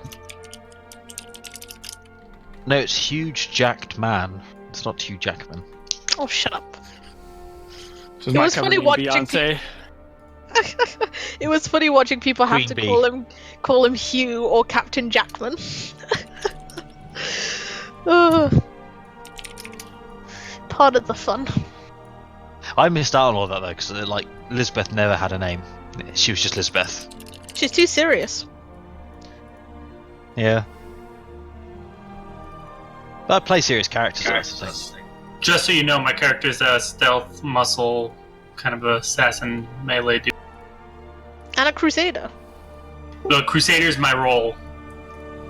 Oh, because I think of crusaders as in because that's a type of soldier, right? A part of the ecclesiarchy. Crusaders. Yeah, that's what the role is drawn from. Yeah. In my head, I don't see them as stealthy ninjas. Confusing my brain. Then- Well, I they're was not told really. that we needed a stealthy person, and I We could make it do, work, 'cause so I did. We've lost Kit for a while, and she was the stealthy one. And well, Elizabeth was literally her joint partner in that, and then obviously I retired her. So Yeah. Quentin, I think, is Well, the no, only one that's good at talking now. What's Well, Quentin good at? sorry. I don't know Did what- Res not ask me what Quentin's What good is at? Genetia good at? Genetia is close quarters, pilot and medic. Is basically what she is. She basically she's one of those medics that stays close to the front to administer aid to those directly being harmed, and as a result, she's really fast on her feet and is quite good with a chainsword. So she's up close, personal. Okay. And we are. I mean, I was looking at this, and I probably will continue this with Morton. Now that I'm actually back on a more permanent basis. Which, by the way, Morton, I am actually available to do every Saturday now. I know that I said to you that one of my Saturdays in the month I'm not going to be available. That's not quite true. I finish work at 1 on those Saturdays, so I literally am going to be available every week. So, but we were going to be doing something along with the lines of firing, the medic from TF2 and the syringe gun in order to heal targets at longer range. We're looking at trying to make like a modified needle weapon for that purpose, so that she can. If she can't get to you, she'll heal you that way. That sounds That's amazing. interesting. It won't be like a permanent heal. It'll be just like a temporary thing to keep you going until Yeah, she but can like get a to stim you. or something then. Exactly, yeah. It'll be some sort of. You say they kind of had something like that in Starfinder.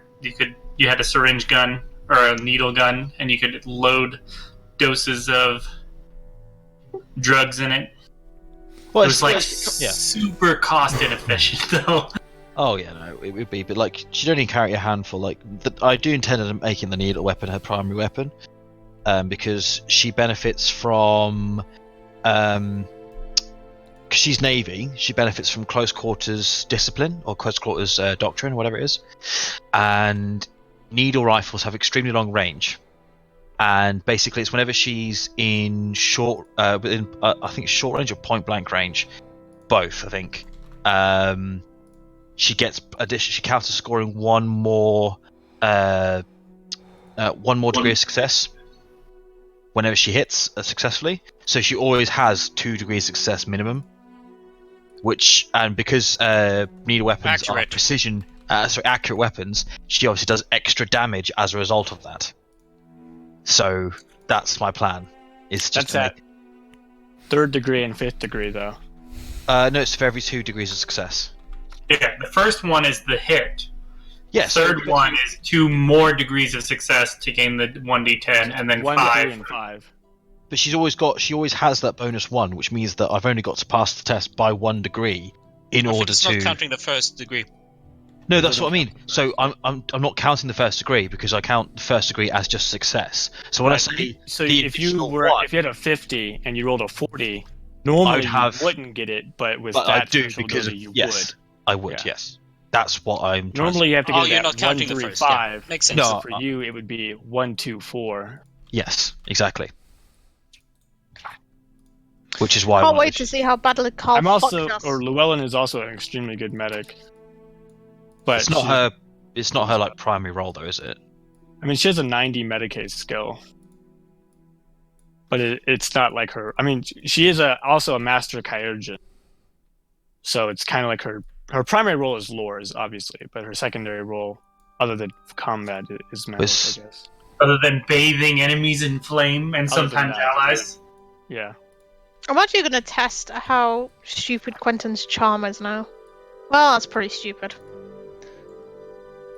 He's only got a 20% chance of failing a charm. Medikit is Medikit plus 10 or plus 20? I think Superior is plus 20, isn't it? Like if you get like one of the really powerful ones. Yeah. So Superior Kyogen gives you another 20, so that's my Medicaid right there.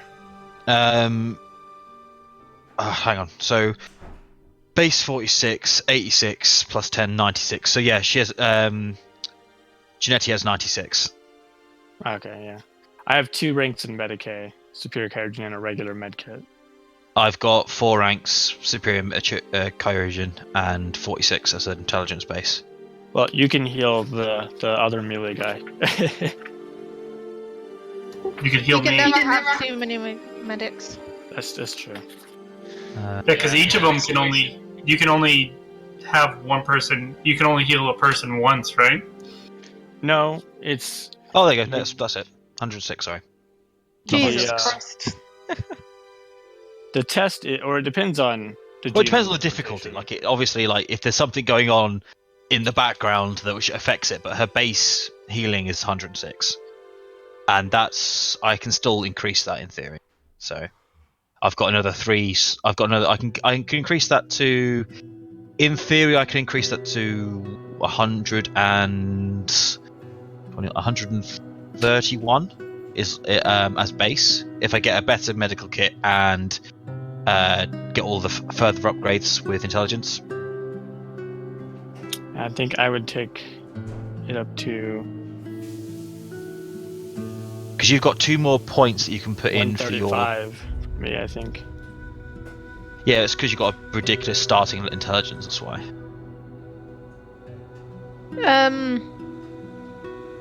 Quentin's good at talking to things. Yeah, That's good. We need people that talk to I'm things, mostly especially anyways. these heretics and scavengers. Well, basically, we had Jericho, who was the other guy that was good at talking. Now we have nobody, so it's all pretty much on Quentin. But one of the one of the good things is having Perrin back because he's literally the only psyker. We were Perrin's a psyker? Is that what it was? Because I was told we yeah. needed a psyker, and I was like, I'm not about that life, so... Yeah, we have one psyker, but Aduna was I gone for a little almost bit. became an untouchable. That Aduna was back, that's why I said that. Okay, guys, is everybody ready? Yep. This Yep. Ready to die. Ready to I die. like how you told me, GM, that we rarely get into combat within the first 10 minutes. I'm not making the 91 rolls. I mean, I'm innocent. No, it's Like, just... by the way, I am completely unapologetic. I love this. You embrace. I want. You embrace the 91. I embrace the madness. This is me. Do we I even love have this. grenades? I think we've used them all.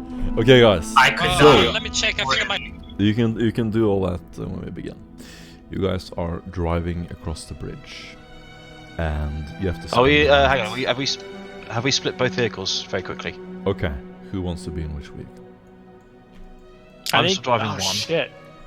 You should put... Oh, damn it. I'm still driving one. Quentin is in the one with Genetia. Genetia. So you 3 have got to decide who's driving that vehicle and if you're going to be in that vehicle or not. I can't drive it. Llewellyn can't drive for shit. Okay. Does anyone else have operate surface? I do. There you are. You're the driver. Yeah. You're the driver. Who wants to be in which He's vehicle? the driver. Quentin is with the Genetia. Which one is? Who wants to be in the vehicle with the new guy?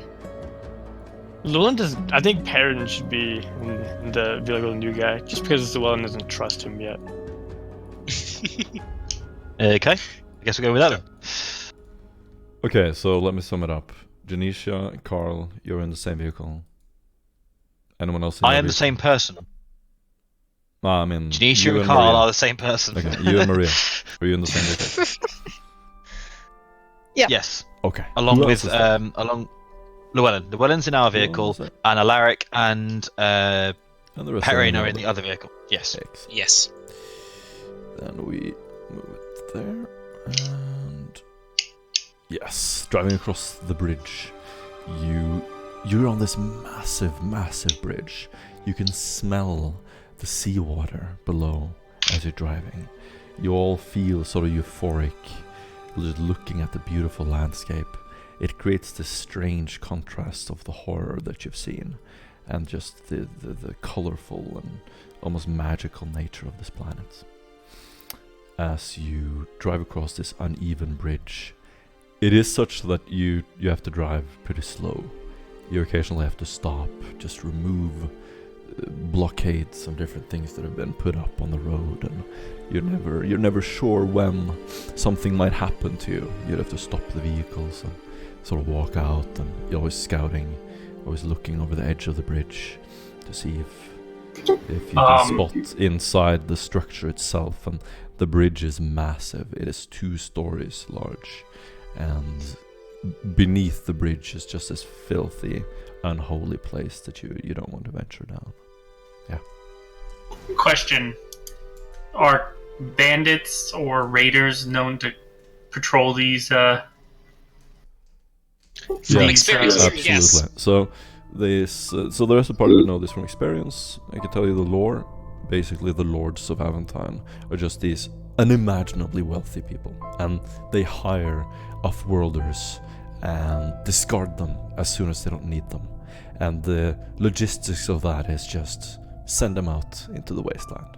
These people form then societies, many of whom live in these bridges and scavenge travelers and patrol cars. Alright, if I know this, I would put my armor on, then Sure. it would make it really interesting. That's fine. Really interesting to drive, but whatever. You drive with the visor down or up? It would definitely be up. So there's just wind blowing in your face, and there's just cool ocean air contrasted by the burning hot sun reflecting off of the vehicles. And you're trying to drive in the glare of the sun. As night comes, you look up at the sky, and it's this magical, just scattered stars all over the place, and the sun is strange and large. You have to stop every night to rest, and you sort of look over to these manholes, and occasionally you see usually a young boy or something pop up and run over and try to walk over to your vehicle, and you probably scare them away, something like that. One night when you're sleeping, I want you to do an awareness test. Alright. Here we go. All of us, or Whoever wants. So roughly 100 meters. This is worth for me rolling. Gotcha. Okay. Oh, for fuck's sake. do you have any penalties or bonuses? I'll let you know if you do. Okay. Oh, so close. Yeah, this is not going to go well because I have like a score of a total of 12. 11, there you go. No one succeeds, GM. Everyone's asleep. Everyone's asleep. Okay. This is gonna go. Well. Right, better start rolling up new characters. I'm sorry, Alaric. If you die tonight, I'm really not sorry. I don't care. I love If this. Llewellyn dies, I'm playing a psyker, so that you guys know. Okay. Oh, sure. Can I kill? Can I like slit her throat then? Alaric's not You gonna could. die. The dude has 4 fate points. I have Oh. 5. Jesus Christ. Wow. Llewellyn's here to stay. I'll be here for a while. Anyway.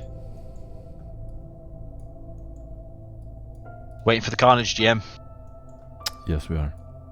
He's rolling all. He's like holding like 10 D10s in his hands, rolling right now. So He has to count up all the damage we're taking. Yeah. Have we set up like a camp, or are we sleeping in the cars?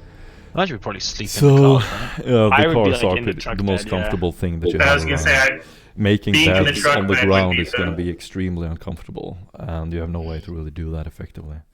So you sleep in the cars, and I'm assuming you sleep in the cars you drive in. Yes.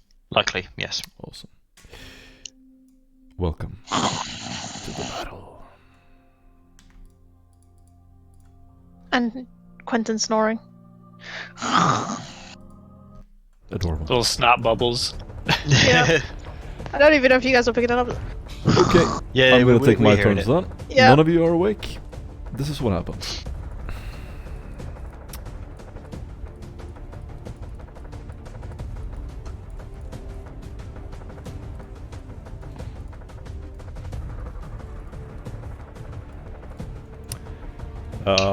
Everyone in this car, do a new awareness test with a plus 20. Sorry, Oh, I plus might actually be able to 30. get this one. Plus 30. Plus I that. am not seeing a map. Scroll down. Scroll down. You have to zoom out a little so you can see it. Yay! Genetti wakes up. No, that's not. You're not in that car. He said the other car. Oh, is that? Oh, is The it one the at car? the top. Oh, sorry, I counted 3 icons and I thought that meant that I was in that one. My apologies. No worries. I can't even see the bloody map. Where's Raptor? Oh, there. You Raptor. Yeah, I'm gonna restart my browser. Hopefully that solves it. We got time. So which vehicle I'm rolling then? Yes. Me and the yes, Psyker? You and Perrin, yeah. Okay. I didn't realize there was a visual thing yet, so I didn't see it. Awareness with plus 30, you said? Plus 30, yes. Okay, 20. when we're in combat, you guys gotta go real fast with your rounds. No inner monologue, no thought. Spend the other guys' turn to think about what you want to do. When your turn comes up, immediately, boom. Cool reactions, descriptions, visually describing what you want it to look like. Make it fun for the other players. That's your task. Hang and on, it's your hang turn. There's a one. Eric, that's the second one you've rolled in the Oh my god! Look. Wow. I only roll ones. I hope you know this. I tank I'm every not gonna other give game. him the music challenge because I feel it's too early. Does it You, go? this is the second time, man. You've denied him the. Have I the denied music him? Twice. Do you think I've denied him? Okay. You denied I'll him. give you Yeah. the challenge. I'll give you the challenge. Okay. Perrin, you need to when you're adding. So- Oh yeah, skip the plus. I'm don't tanking don't it. touch Okay. that plus, yeah. Alaric, well, we have a tradition. When you roll a 1, you gotta do this epic description of a totally over-the-top, exaggerated expression of how you do whatever you succeed so heavily in doing. So, if you Why wake would up, you it's like decide this to do epic this? awakening, you know. How do I So- epically wait? That is up to you, and that is a part of the fun. Alright, so who's coming up on us? So, go. Well, Gang members, I guess. so I guess I will immediately have my power maul in hand, and I will be charging the first person I see. Visually describe what your character Yeah, looks yeah, like when he exactly. wakes up. Like, epically. You have to just describe how you woke up with a 1. See, I'm not prepared to describe how I wake up. Literally, like, I'm Alright, imagining you just sort of like the Emperor just lifts you up and starts swinging Yeah, your hand yeah. around while you're still asleep. But your arm's just like lashing out because you're dreaming about fighting You're something. sleepwalking. That's what's happening. Yeah, exactly. With the weapon in hand. Yeah. And you No, sense that there's an enemy next to you. And you just attack him immediately. I've been in in so your many sleep. fights that I just muscle memory start fighting, Yes. There you go. even while asleep. Perfect.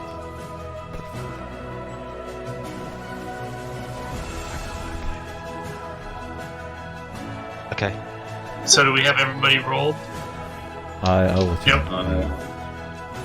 Please don't step on me. Hallelujah. Ah, well. There you go. That was it. Okay. Yes. Beautiful. Okay. Roll for initiative. So, wait, is everyone awake now? Yeah. Nope. Oh. Nisha, you get 1 free attack. Sorry, Joltians. You get 1 free attack to begin. This is group initiative. Nope. No, Not yet. only those that are awake. I mean, Okay. Only Joltians. Did I? Okay. Was I meant to have a second awareness roll? 'Cause Yeah, I- Nope, everyone it's is this gone. other truck It's the other so truck. far. Alright, who's this right in front of me then? Make a melee attack roll. Boom. Just attack. First Yeah. of all.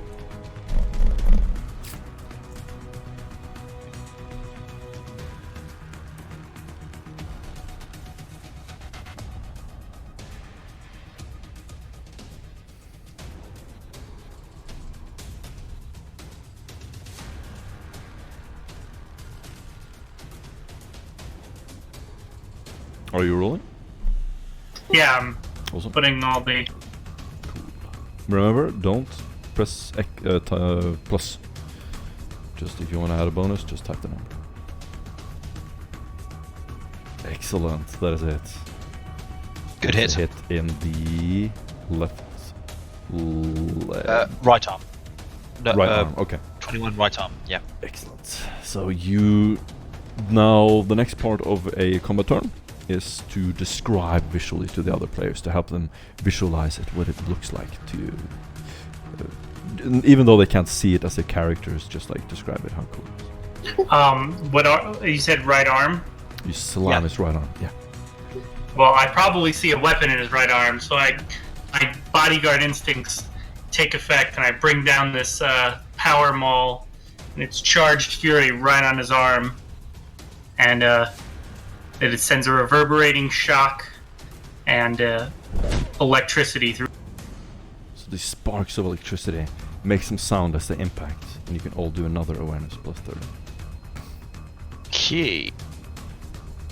That has concussive 0 and shocking, by the way. And everyone in the other car can do an awareness plus 10. Plus 10 for the other car. Gotcha. Rip. Oh god, Pearl. I'm so I sorry. dream of the Emperor's thunder. Yeah. You are so deep in your dreams. Right? It's okay. You're asleep next to the person Everyone most who qualified succeeds to be wakes alive up. right now. Ginetti is still sound asleep in the front of the cab. Everyone who wakes up can roll for initiative. So, Llewellyn, you're up. Quentin, you're up.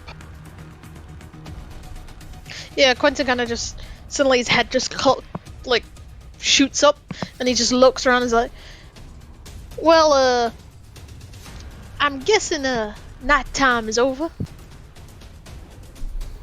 Well, imagine the sound that you're very much aware of what the sound of a power wall is, so that probably jolted you out of your sleep. But you need to roll initiative. And to the ones who are not rolling Oh. yet, this simulates the 6 seconds extra it takes you guys to wake up. This Yep. round. It's not necessarily a long time. And, The heck? Oh, there is. Good roll. Sorry, GM. do I need to Oh, add you what? to the thing? No, it's. Hang on, fuck, my roll 20 is just having a whale of a time right now. No worries. Let's try this again. There we go. Ooh, that was a 1. Yep. Push. The time you did want to roll a 1. No, this is this might be a deadly combat, guys. Yay! Just to let you know. Just what I like to hear. Not what everyone else wants to hear, but that's what I like to hear. Also, is strength bonus is less than damage received. They are not. Okay. Awesome. I'm sorry, you're busy working it, so I'm trying to give you all the rules of my Oh. weapon, so you don't have to look them up. Okay. Okay.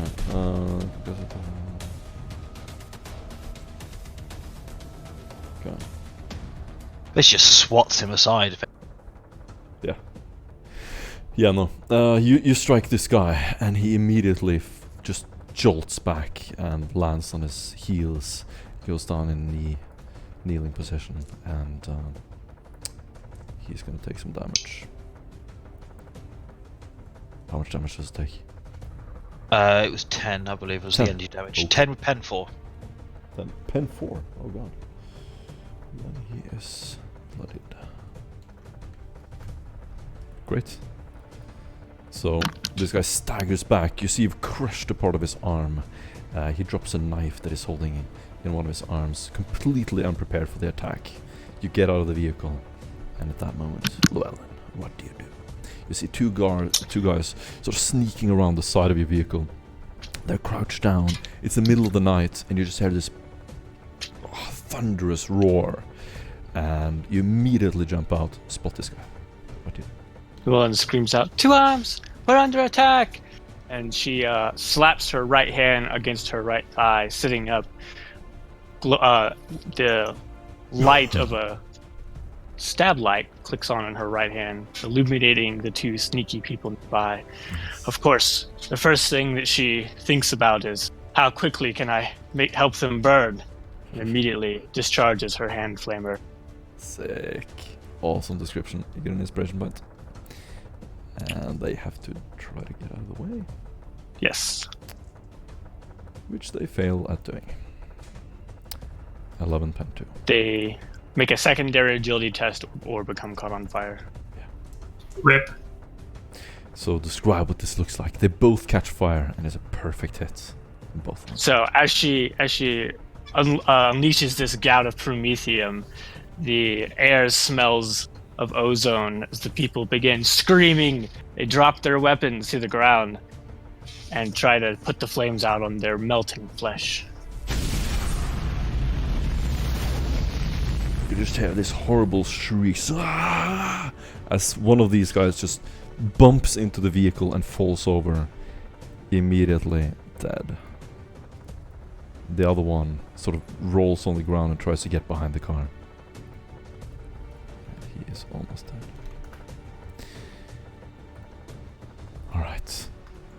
He is going to jump off the bridge. Rip. He's dead. You basically hear him just running, and then he tips over almost like this pole getting rammed into the edge, and he just flips over, probably doing a couple of flips before he hits the water. You don't hear it, but you know that he's gone. Then Several turns later, we'll hear it. yeah. We're pretty far up, aren't we? Yeah, it's pretty massive. That's true. It might be actually a couple of turns. That's a good point. This guy is going to run over here and fire at you, Llewellyn.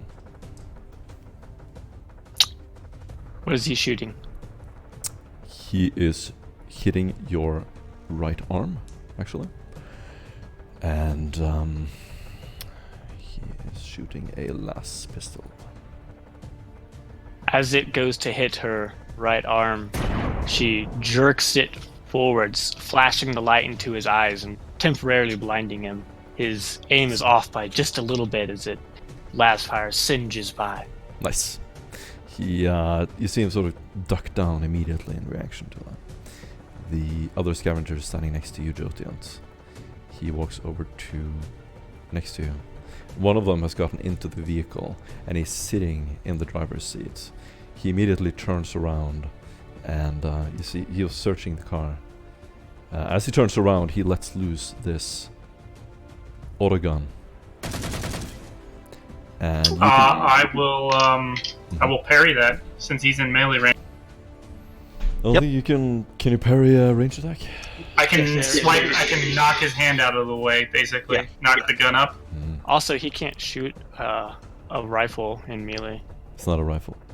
Oh, okay. Auto pistol. Oh, is it an auto pistol? Yeah. Ah, yeah. It's an auto pistol. Yeah. So he can try to parry that. Oops. What happens? Fast He parry. does not. He just takes the bullets to Takes bullets. whichever part it was. Gotcha. So you just feel this incredible force immediately in your chest as you wake up, and you take. So right after you knock this guy down, the person sitting in the driver's seat leans back with the auto pistol, literally puts it on your chest. You try to use your elbow to pull it away, but it just jams into your stomach, and you feel this cold, horrible pain in your chest as you take first 7. No penetration. And then you Yeah. take, No, I have 5 armor and Yeah. 5 soak, you take 7, and then you take 9. so 0. Then Oh wait, no. No Yeah. pen. yeah, you can no pen, you you're can fine. take care of that. Then you hear in the horizon. You can hear almost like a machinery, like this walker, mechanical walker approaching, getting closer. Oh boy. Okay, I did it the wrong order. Doesn't matter. Alaric, go. I get to go. I need to look up something, make sure I'm not no friendly fire going on. I'm not Llewellyn here.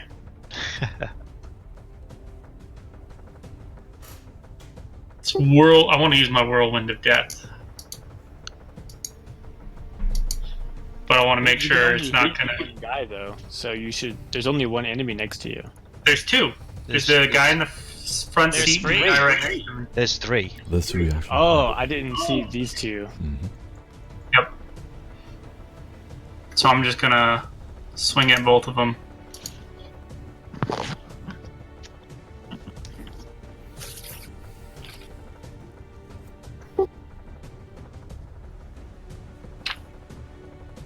Sorry, I'm trying to navigate this. No worries. Remember, between each turn, when the other guys do their thing. Right, no, I'm trying to get where all the clicking is for everything. It And I'll usually half takes a aim few- for it. Usually takes a few For sessions to get into a that games. standard Yeah. Clunky system. on a 5-9. Nice. So that's that first guy right in front of me. Awesome. So he is hit.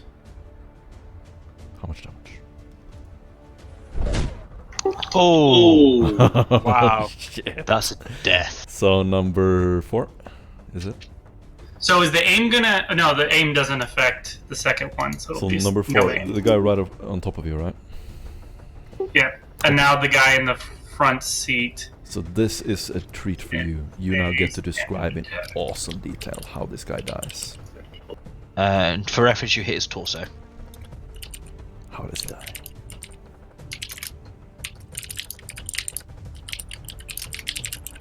He dies by typing. He dies by typing. Okay, it's very slow, boring death, really.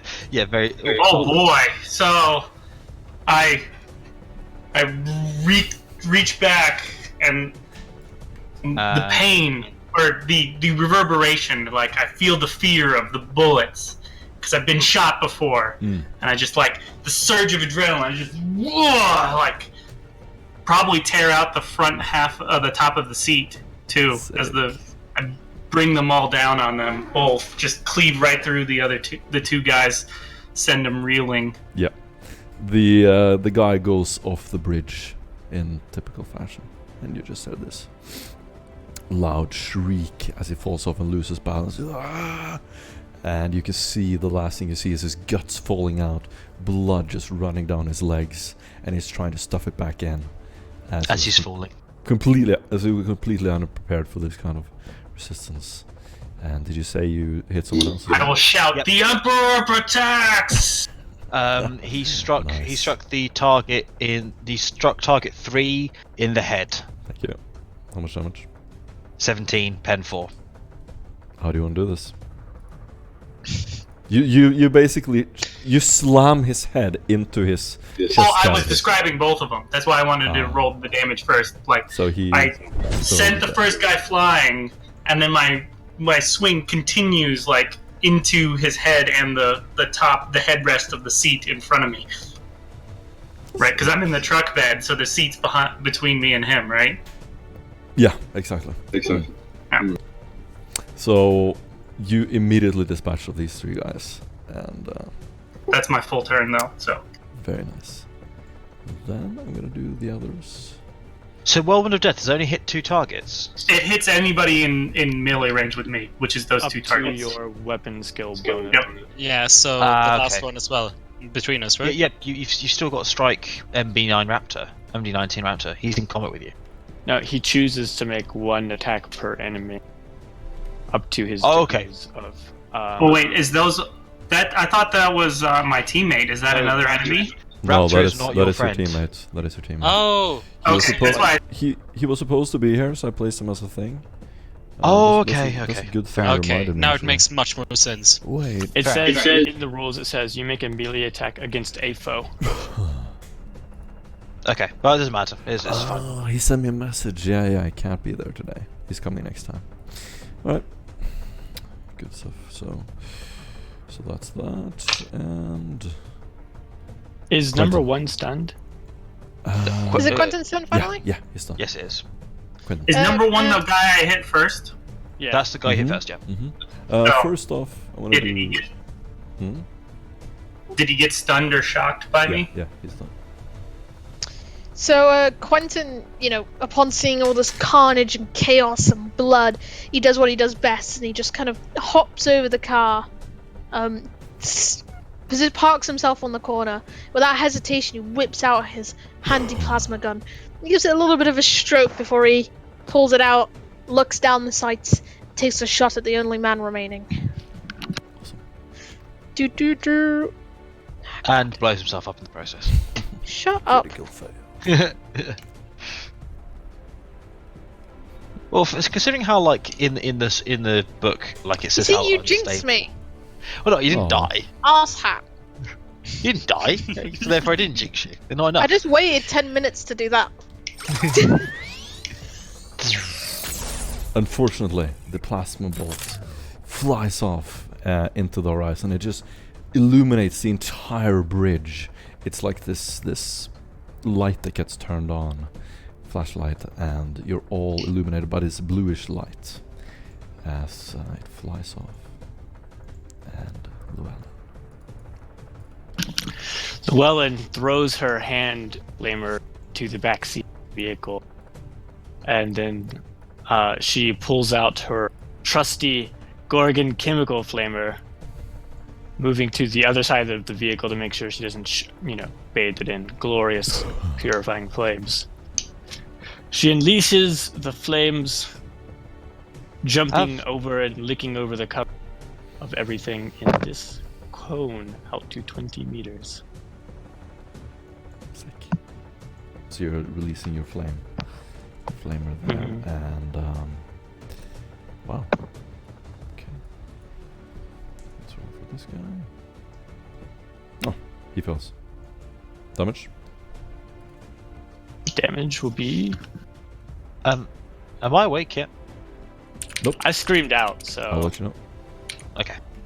Yeah, she's still asleep in the driver's seat. She's like, So it's 7 armor damage, 10 energy damage, and a toughness test, or 3 toxic damage. Gotcha. No, the And entire then secondary bridge. agility test for flames as well. So he dies. You can describe it. Okay. What about this other guy? Is he died too? Nope. no, dodged. Oh, he dodged it? Yeah. He can't get out of it, though. He just we can move him up to the point where he can.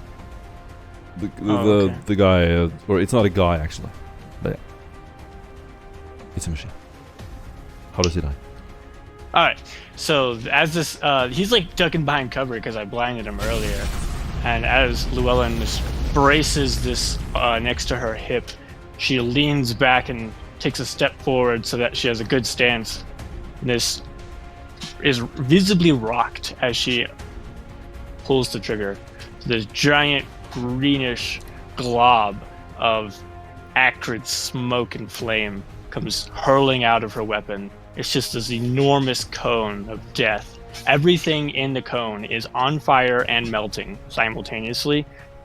There used to be a guy there, but he's congealed into a pile along with whatever cover he was behind, and it's just one big lump of burning, melted material.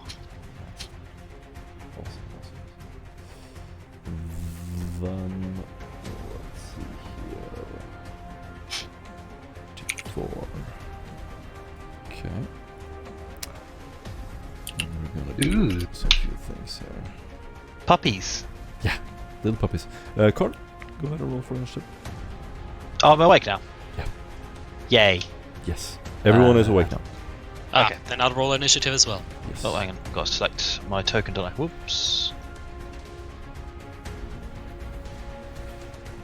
10. Nice. Ooh. Mm. Perrin. Very nice. Makes up for your 100 earlier. Oh. Okay. We'll see. Actually, we're gonna do like this. Farron, it's your turn.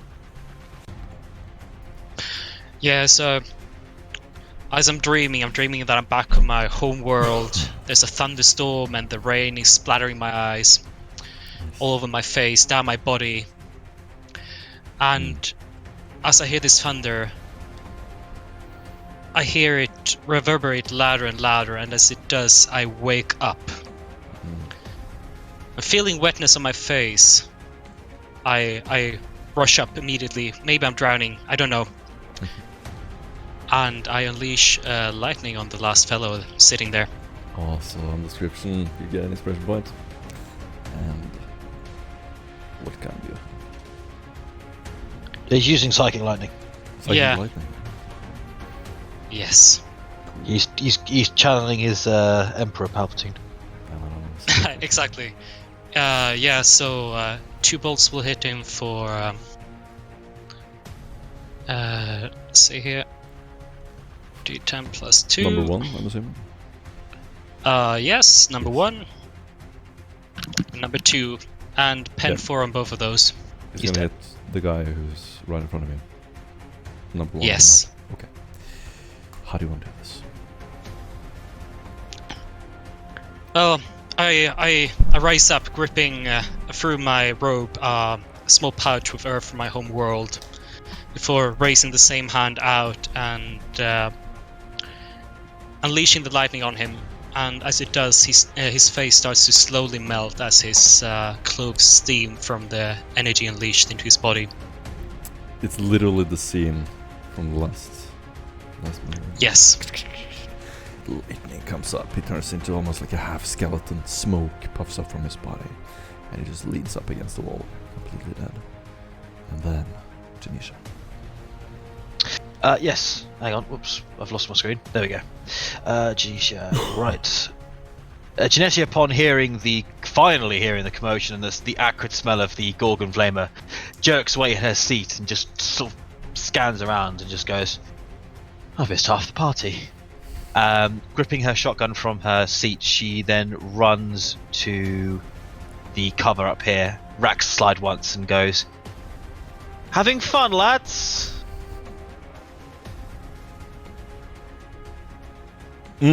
Okay, you're shutting it down into the hole there.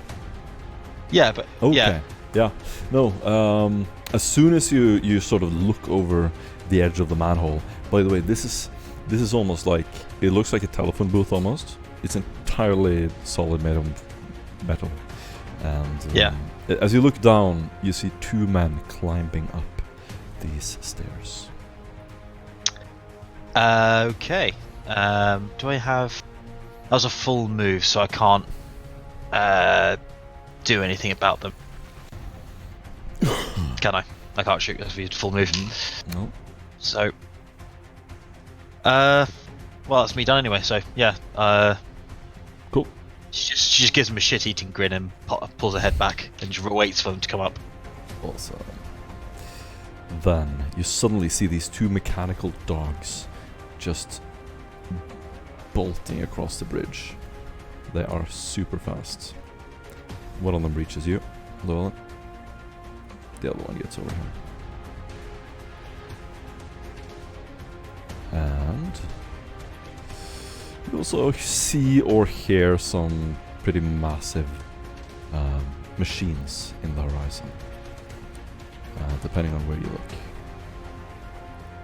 And then, Llewellyn, you get hit. What do you do? Let's see.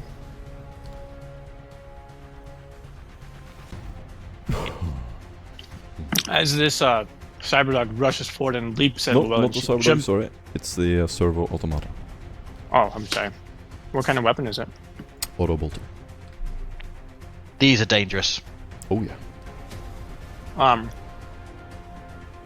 As the bullets start hitting the ground around her, Llewellyn kind of just like tucks her shoulder up and her gun up near her head to protect her face, and she jumps to the side, landing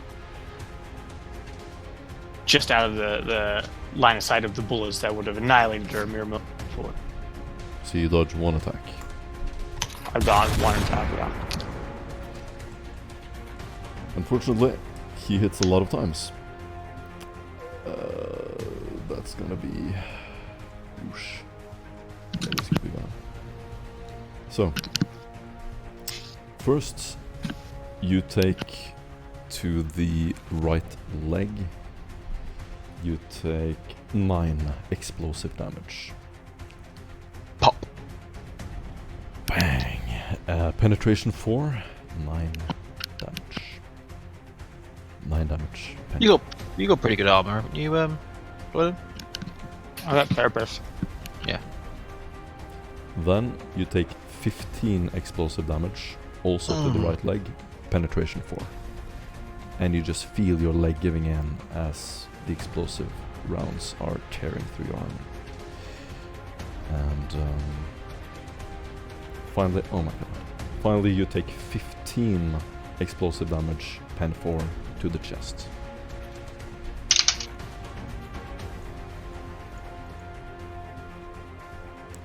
What is it? Well, I think I have to look at the critical table. oosh. Yeah, no, he rolled a natural 7. That's bad. Yeah. I'm just getting the critical tables up now. Bear with me 2 seconds. It was explosive, right? Yeah. And which location?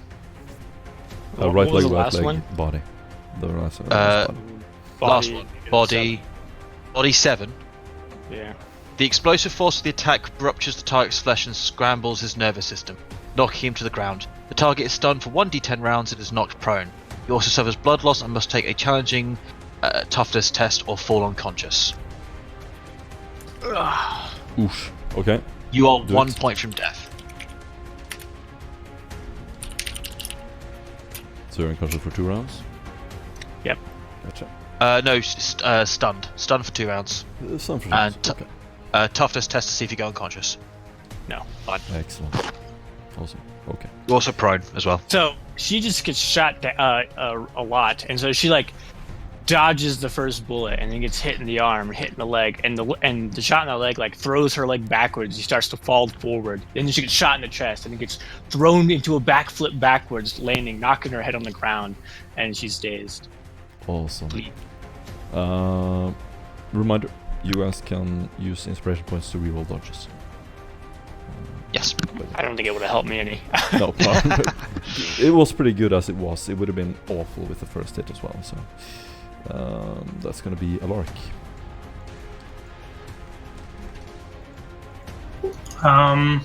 You can charge that. I'm gonna charge to the aid of my fallen comrade.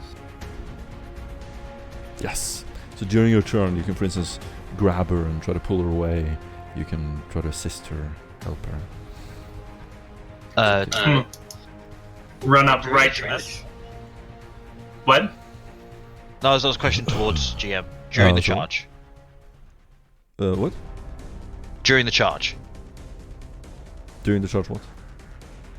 No, it's a charge attack. You can't do anything Yeah. else. No, I was gonna say like Yeah. you said like you could drag her out the way, and I was just querying it. That was all. Oh, okay. No, if you take a full move, that's it. That's your turn.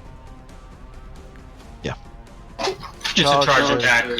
Okay. So plus 20 to hit.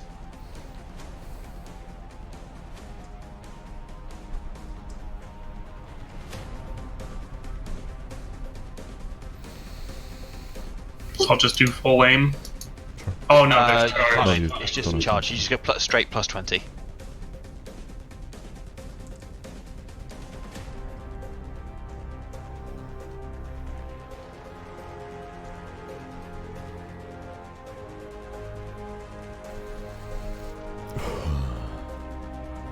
Oh, Oof.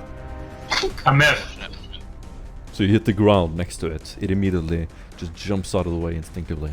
And out of the manhole, Karl, you see these two guys. One of them comes up and he basically is pushing your chest, trying to push you out of the way. And I want you to do a strength test. all right. This is it's gonna win because I've got terrible strength. Not necessarily. I rolled really bad. Yeah, so did I. okay, he's gonna win. He immediately comes. I'll use my inspiration point to try and get a better result because. Ooh. Boom! Ooh. Okay. As he sort of comes out of the manhole, he spots you leaning over, thinking, "Oh, it's It's a pushover. I can get her. I can push her back. Yeah. As soon as he gets up, what do you do? Just sort of push him down. I just simply, as the manhole cover pops open after I've sort of knocked it closed after leaning down there, I just give him I give him like the Will Smith treatment. It's like, welcome to the bridge, blast the shotgun to the face. Awesome. You get an inspiration point. I can totally Hey, I see. earned it back. He disappears. Good night. So, no, he was already gone. Both of these guys. There was are gone. someone else with him, I believe. Yeah. No, both. You did say there was 2 people. You can basically hear him just lose grip from the ladder. You just hear this metallic clang and then reverberation as he falls down. You can hear him hitting his friend in the head, and then he just keeps falling and falling. Then, Cool. Quentin. God, man, being last on the turn order, I'm really feeling it. Quentin runs into cover over here, and then he kind of just snaps around on it and looks at the little doggy. He just pulls up his gun. Take the shot. Take aim. However you want to frickin' say it.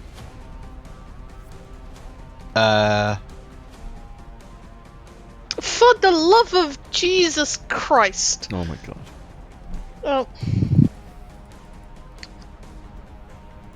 I can't remember if you fire semi, do you get another shot? Only so the way that Only if the first yeah. one succeeds, isn't it? Yeah. Yeah, and then you have to roll a certain degree of successes to get the next hits. Unfortunately, your plasma bolt flies up in there again. Like a flare, it just disappears up towards the stars, illuminating the sky and the bridge. Perrin. Yes. Holding my back, which I strained as I rose up suddenly, I carefully get out of the car. I hold my staff tightly and mutter, "May the Emperor's light smite you."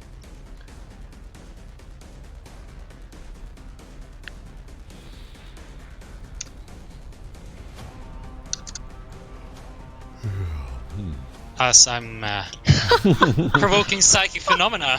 Oh, Oh, finally! This is the first time we've had psychic You You phenomena. spawn a demon! It's not the first ever Great. time. There was another time. Oh, was very there long another time? ago. Okay. Yes. Oh my Oh, doubles. Oh my So god. I'll use my Astra Telepathica background to lower that by 5 points to 72. yeah, so we don't get perils. Ooh, my God. good choice. Yeah, I don't know if you remember, Carl. What does this look There was a like? certain other cycle we ever had. I know that we had a different psycho. Yeah. Give me a moment, just getting to the table. Okay. There. Roll 2d10. Me or you? Someone. I can do it. As You and I'm focusing and channeling lightning into the staff to blast it outwards, it fizzles, and instead a violent wave of corruption and discord spills out from it, and everyone within 6 meters needs to make a -10 willpower test. 6 meters. I I think that's no one. I think it's literally you. That's it. Yeah, God. great. Yeah, that is actually quite great. Thank you. Yeah, that is actually good. Yeah. Thanks, Ryzenar, for not rolling 10s. Yeah, it could have been all of us. Exactly. Okay. And, Oh, that's 5 degrees of failure. yeah, I get a D5 corruption, and I'm frenzied for 1 round. Oh my god. Those of you look over your shoulder. What do you look? Point that? Thank, Can we roll thank, thank God You can. Llewellyn cannot see you right now. Yeah, as the lightning fizzles, and then I get a jolt from the staff, and as it does, I start frothing at my mouth. My already bloody face starts grinning, and I'm opening my previously closed eyes, letting the blood drip down over these glass balls. Ugh. Nasty. Gruesome. Oosh. Oh. Alright. See, how much insanity do you think? Corruption 5 as well. corruption. D5, sorry. Yeah, D5. Yes, 4. Corruption. Oh, Jesus. Okay, so those of you standing here will feel this dark pull, almost like this this thing just sucking energy out of you, and looking back, you'll see Perrin just struggling immensely with his psychic powers, blood dripping down his face as he kneels. And Llewellyn. Llewellyn sucks in a breath of air, just this dying gasp, and she reaches up with her left hand, weapon searching feebly for her weapon. She can't seem to find it, patting the ground. So she rolls over onto her stomach and begins to try to crawl towards the other end of the vehicle, but she doesn't realize that her legs aren't working the way they're supposed to. She stands there looking at the murdered stub of her leg. Good inspiration point. And don't forget you've got blood loss. I don't remember what blood loss does. You for every at the start of your turn you suffer 1 level of fatigue. Once per round as a free action, you may attempt with the difficult test Medicae to see if you can stop the bleeding. I don't think I can do that if I'm stunned. It's a free action. I don't know. If you stunned, you can't do anything, can you? No. So yeah, you take a fatigue 1 point of fatigue for this round. Yeah. Genetia. So Genetia, upon seeing the dog running up to her as she smacks the man down the hole, she drops her shotgun and sweeps around, drawing her chain blade and putting herself into a guarded stance, and lashes out carefully with her blade at the dog as it approaches. So she's in a guarded parry. And she'll make an attack at -10. Cool. Bear with me a second.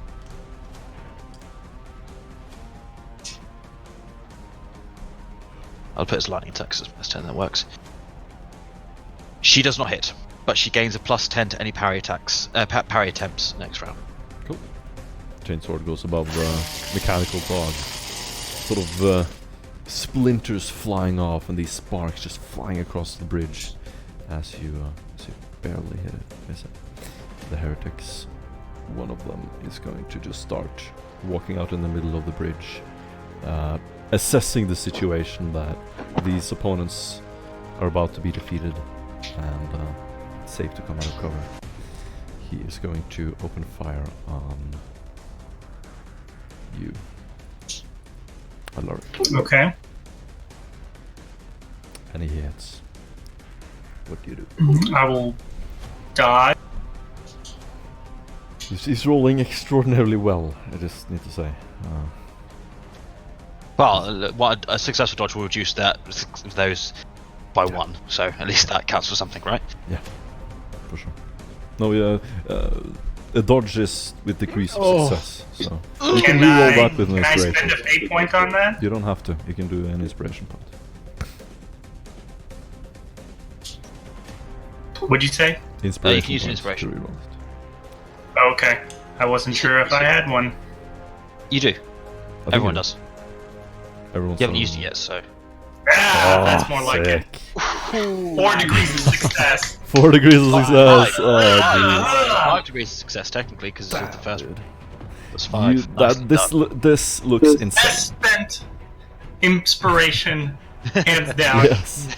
This looks like Neo in the fucking Matrix. You're like, this shouldn't be possible, what is happening. These bullets are hitting you directly in the chest, but what do you do?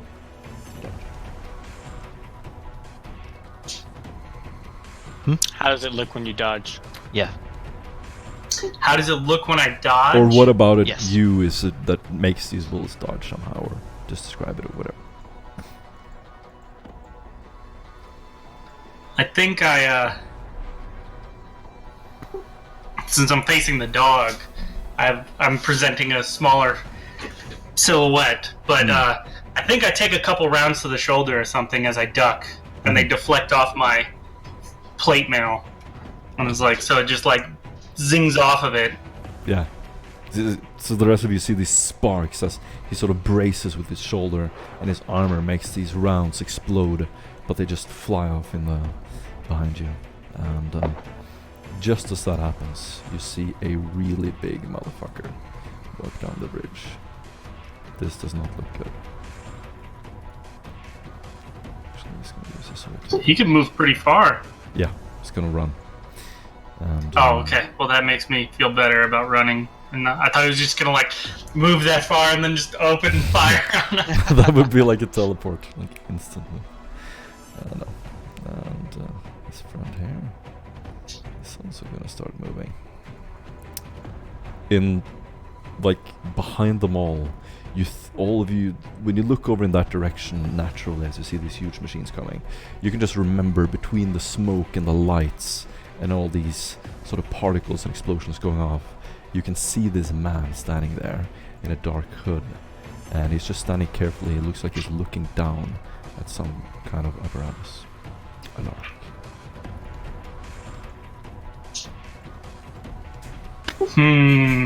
Choices.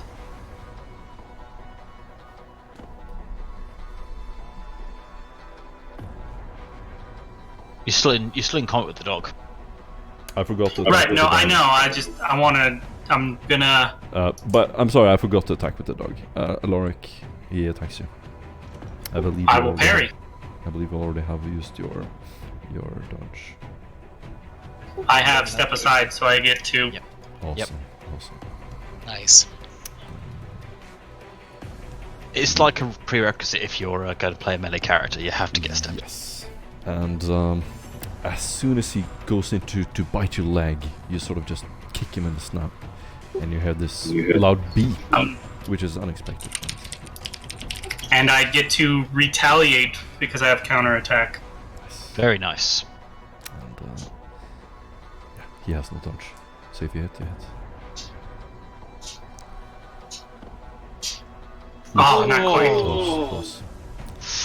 Also, So close, my friend. your maul hits the ground, and this just thunderous roar shakes the ground underneath your feet. The other one attacks you. Tunisia. She hit. will attempt to parry as well.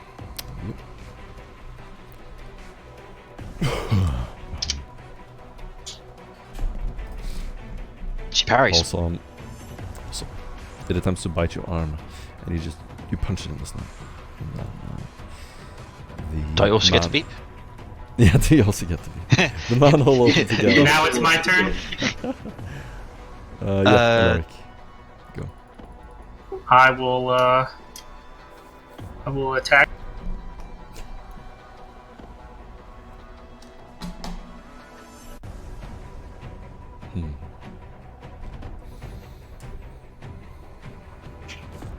There we go. There it Tag is. it. Target markers appear on above the dog's head as you strike it. Nice hit. Very nice hit. 15 Awesome. damage and 4. Strike target was. Is that a swift attack? That was not, because I wanted to make sure I hit. So this. That was your your right leg? Yeah. Okay, so the dog gets hit in the leg, and you just jam it into its body, and it literally gets half as thick as it is completely compacted now. You can hear the machinery sort of crushing inside. Do you have another attack? Is it still standing? Mm-hmm. Or did I stun it and knock it over? The dog you has to did. make 2 toughness tests. You did. It is stunned. Alright, then I will half move forward. Don't attacks end a turn. What'd you say? So don't attacks end a turn. I think they do, Yeah. I thought I could move because I attacked as a half action, and I still have a half action, It was so I just could a half move action. half. I thought it was a full time. No, it was just a normal swing. But does it end the turn? I No, thought that attack. makes no sense. I thought attack always ended a turn. So if you make an attack, that's the turn over. That's how 3.5 Dungeons and Dragons work, but not Warhammer as far as I I know. might be wrong. But I seem to remember thinking that attacks, you always attacked as the last thing you did because that's ended your turn. No, that's not a thing in Warhammer. Okay, I might be right. It's my fault. You walk over to the dead guy you seen laying on top of this metal grate, and He's on fire. Yeah, like the whole ground is burning. It's just like this inferno, flames surrounding. Smoke everywhere. And out of the manhole again comes a guy for a second try. Okay. Round two. Question: Round is two. this the guy she pushed the first time, or is this the guy the other guy fell on? You can't see his face. Roll for strength. Roll for strength again. Yeah. Okay, this is gonna go badly again.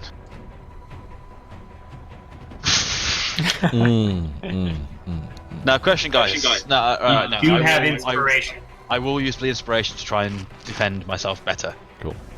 Oh, she did it again! Sick. This time. Yeah, go ahead. Let's describe. As the manhole comes open, as she parries the dog's attack, she brings her blade back and it just smashes the pommel of the blade into the man's nose, just knocking him back. Sick. He falls down and disappears.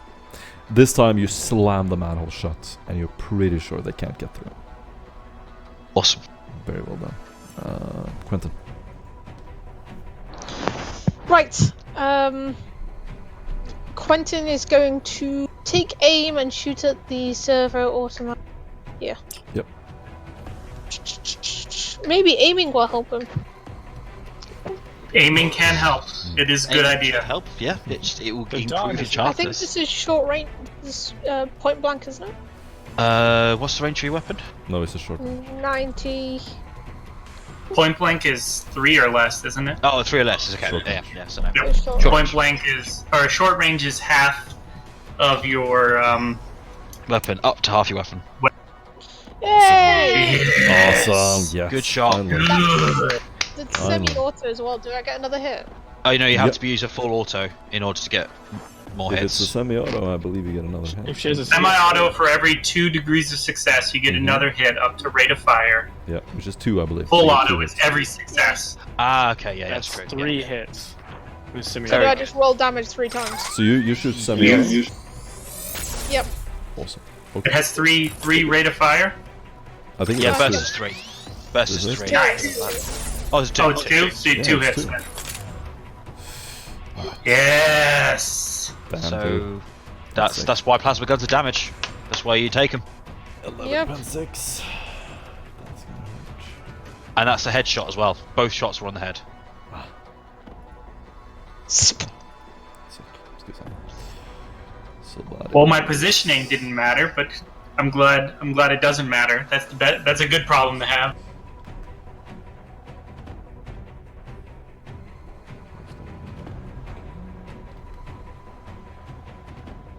Well, either way, it's going to be pissed off. It's either going to be pissed off that it's dead or pissed off that you shot it in the face. Yeah, Ooh, well, ooh, ooh. I guess that's what Quentin gets for missing all the time. At least he's not hit by anything. It is, he gets these violent, just explosions to the head, and you see the face sort of burn off, and the skull is just this metallic cone, melted cone of metal, as you sort of see the remains of it after the light disappears. But somehow, it is still walking. Perrin. Yes. Are you Grinning, still subject to frenzy? while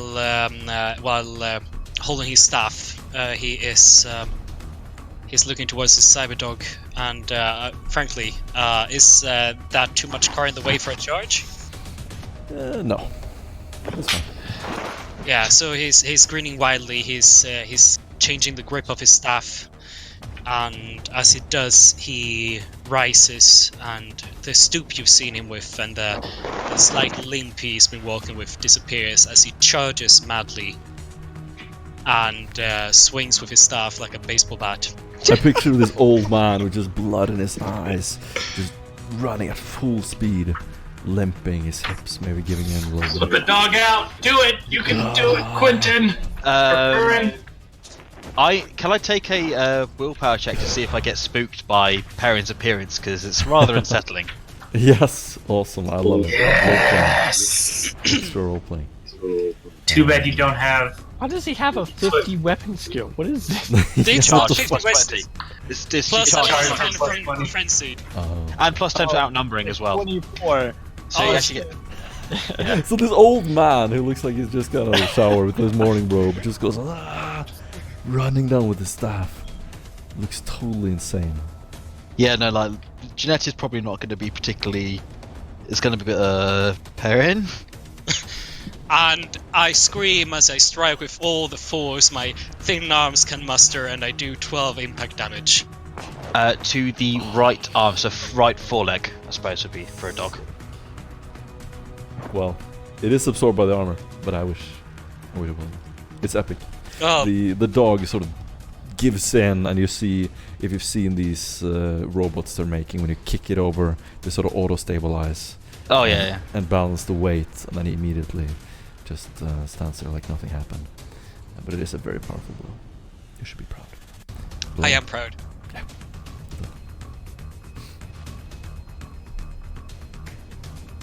Oh god, this red frenzy. Yeah, it's great. It's gonna be awesome.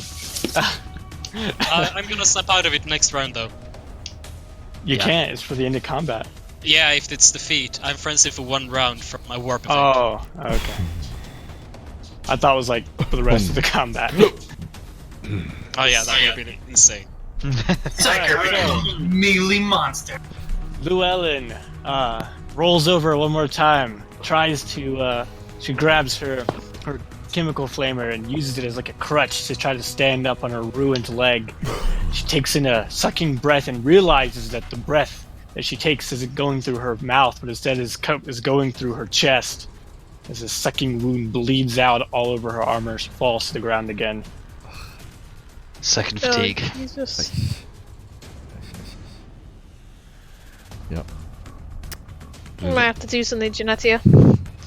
I was gonna say, as Jeanette is in the process of knocking the man down the manhole and defending herself from the dog, she catches a glance of Llewellyn's body slumping over again, and she just clicks a microbead and just hopes that Llewellyn can hear, "Hold on, sister. Medical aid is inbound," and then will make a all-out attack on the dog. Inspiration point. That's plus 30. It is indeed. That's why I'm doing it. Plus another 10 from ganging up, right? Well, it's plus 20 because I'm doing it. It's an all-out attack. Oh no, it's plus 30 and plus 10. Yeah. Because you're outnumbering the dog. Okay, that's a hit to the head with 2 degrees of success. And let's I hope this deals damage. 10 pen 2, but I'm just going to do because it's rending. Oh, put the wrong thing. Hang on, sorry. Ignore that. Mm-hmm.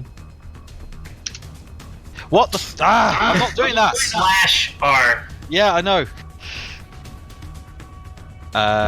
It's So one you extra point choose the damage. 10.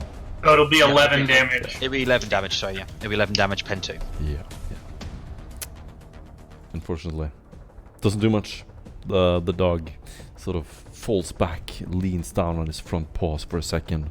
You hear these recalibrating beeps as it immediately gets up, and these metallic teeth open up as its jaw opens. Okay. That was it. Then it is time for the dogs. The dog attacks you, Carl. Dogs. Oh, Okay. God. I've rolled so well this combat, guys. I'm sorry. 4. That's a hit to the body, I believe. Yeah, No, sure. yeah.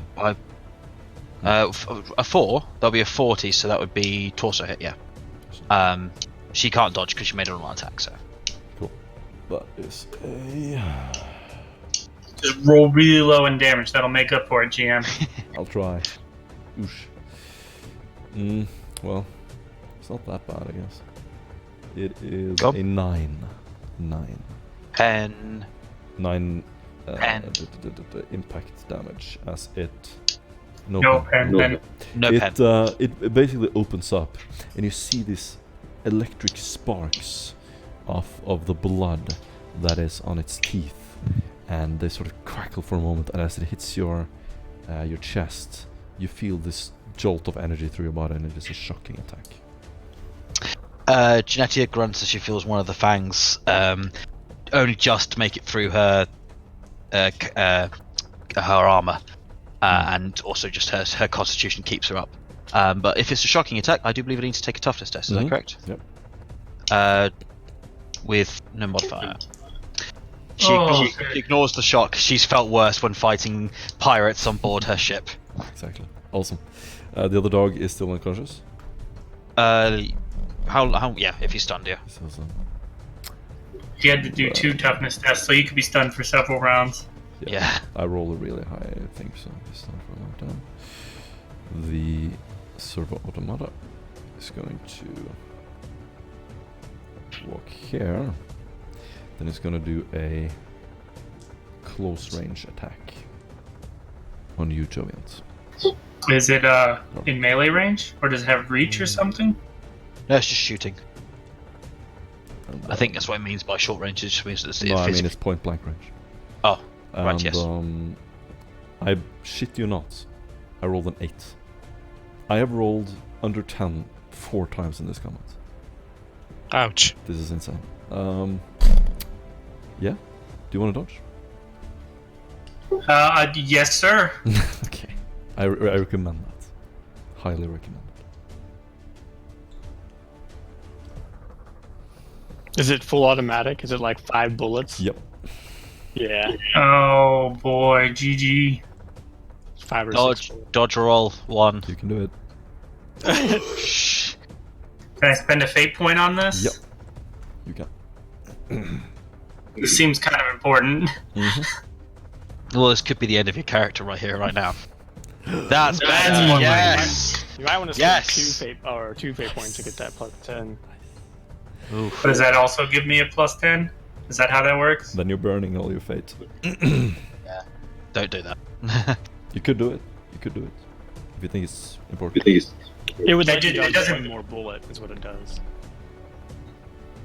So instead of 3, I'd be dodging 4. Mm-hmm. So I you're think dodging that's 45, 30, 25, Uh, 15. You're dodging 4 right now, so it would be Yeah. dodging.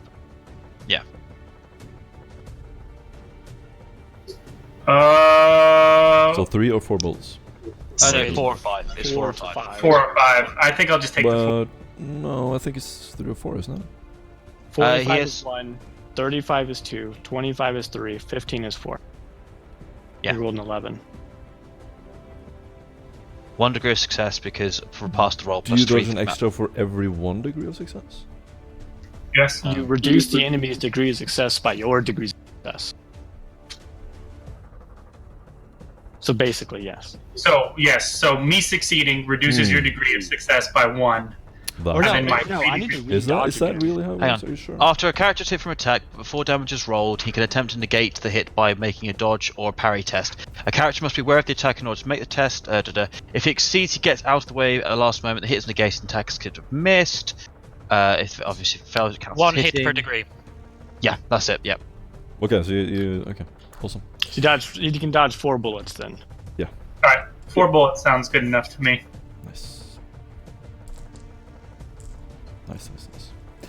Then this hail of bullets come into your what would that be? Your body as 1 hits and deals 9 explosive damage. Sorry, 10. Oh. 10 explosive damage, penetration 4. Oh, not quite enough, but it probably takes it. I take a resounding explosive pile back to the chest, and I stumble back 1 or 2 steps probably, and then I come back forward, still standing, reeling a little. So effectively 15. Effectively 15. Yeah. Oh, it has 5 pen. Yeah. Oh, No, okay. 4 Well, then I pen. actually 4 pen. 4 pen, 10 damage. Sorry, 14. Effectively 14. Yeah. Yep. All right, so I take 4 damage then. Cool. So, Could have been worse. And then and I'll accept that. this guy will attack you. Jotun.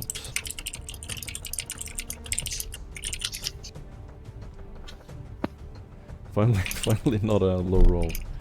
Jesus. That's gonna be 1 hit. At you, Jotun. Have you dodged 2 times already? Wait, I'm being attacked by what? By one of the machines. Oh, being shot Can you at dodge again? again? I can dodge again. Do it.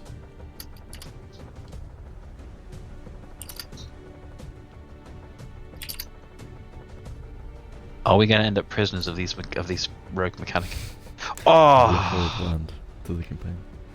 oh god, that, oh man. You probably would actually. Then one of these plasma bolts are gonna hit you, and that's gonna be 12 energy damage, penetration 6. Oh, What location? That was in the right leg. The right leg. Right, look. Pen, Yeah. Pen doesn't go through toughness, right? No. Alright, so 12 pen 6, you said? I think that's what I said. Yeah. Yes, 12 and 6, yeah. 7 damage? Ugh, down to 3 wounds. To my right leg? Mm-hmm. Energy? Yep. If you still got wounds, you haven't got criticals to worry about, so. Yep. So I take an energy and it just like super heats the metal of my my metal plate, and it glows red hot and sears my leg and smolders a little. What kind of... Okay, so you're wearing the feudal plates. I'm wearing feudal plate. hell yeah. Yes. This guy is going to run over here. Do I have mine? I've got my turn. No, it's still the machines. Well, if it's, Did we skip you, Carl? Is that it? I think you, Okay. yeah, I think you skipped me. Yeah. Yeah, My bad. My bad. Yeah. Go for it. Right. So,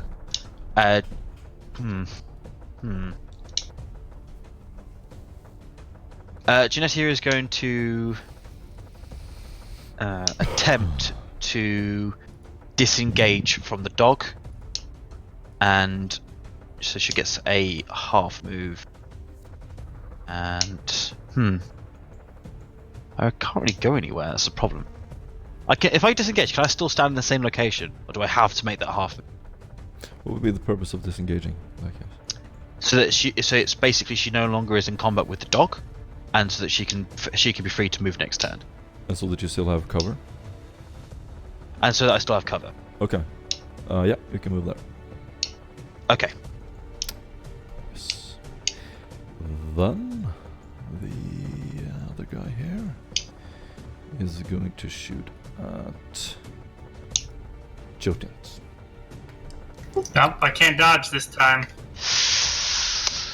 And he is firing with his plasma gun. Oh god. I'll This keep is the your energy fault, crits. Carl.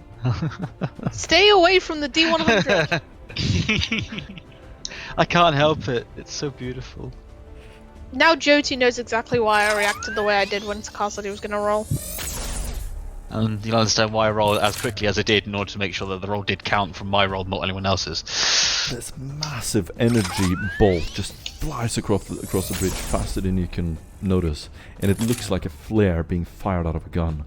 It immediately impacts your body, and to the chest you take lucky 8 energy damage, penetration 6.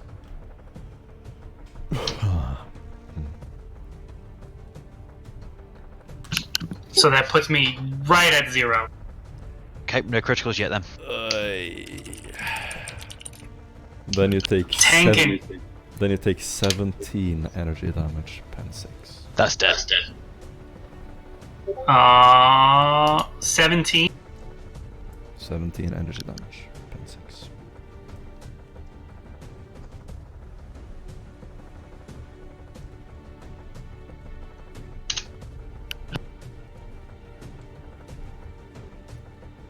Was that to the torso again?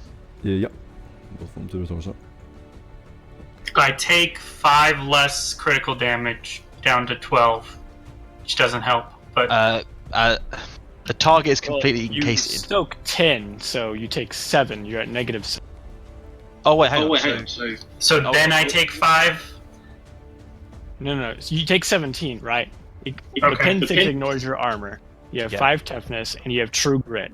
So the critical damage, you double your toughness bonus against it. So you take minus 10 off the 17, so you're at 0, take negative 7 energy damage. He's correct. Nice. So the intense power of the energy attack cooks the target's organs, burning his lungs and heart within 10 feet. The target is stunned for 2d10 rounds, and his toughness characteristic is permanently reduced by 1d10. Oh, well, that makes my character worthless. This loud explosion just ends with you on the ground in a puddle of blood, and you can roll a d10.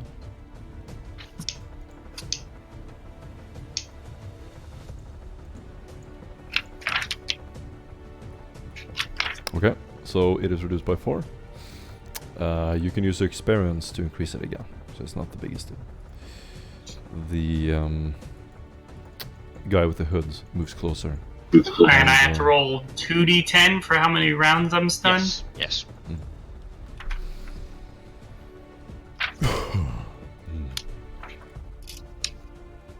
So we're out of the fight. Oosh. 10 rounds. Okay. I did all I could, guys. You did pretty amazing in the first round, Yeah. let's be honest. You tanked a lot of damage as well, which is why it's really important with cover in Dark Heresy. Alaric, is there anything you can do on your turn? I'm stunned and roasting on the ground, so no. You've taken care of the scavengers, Quentin. Right.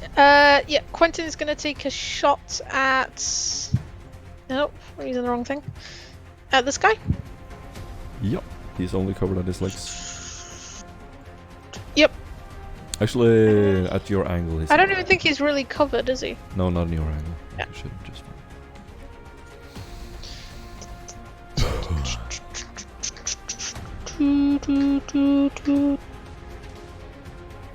So you want to shoot past this? Yeah.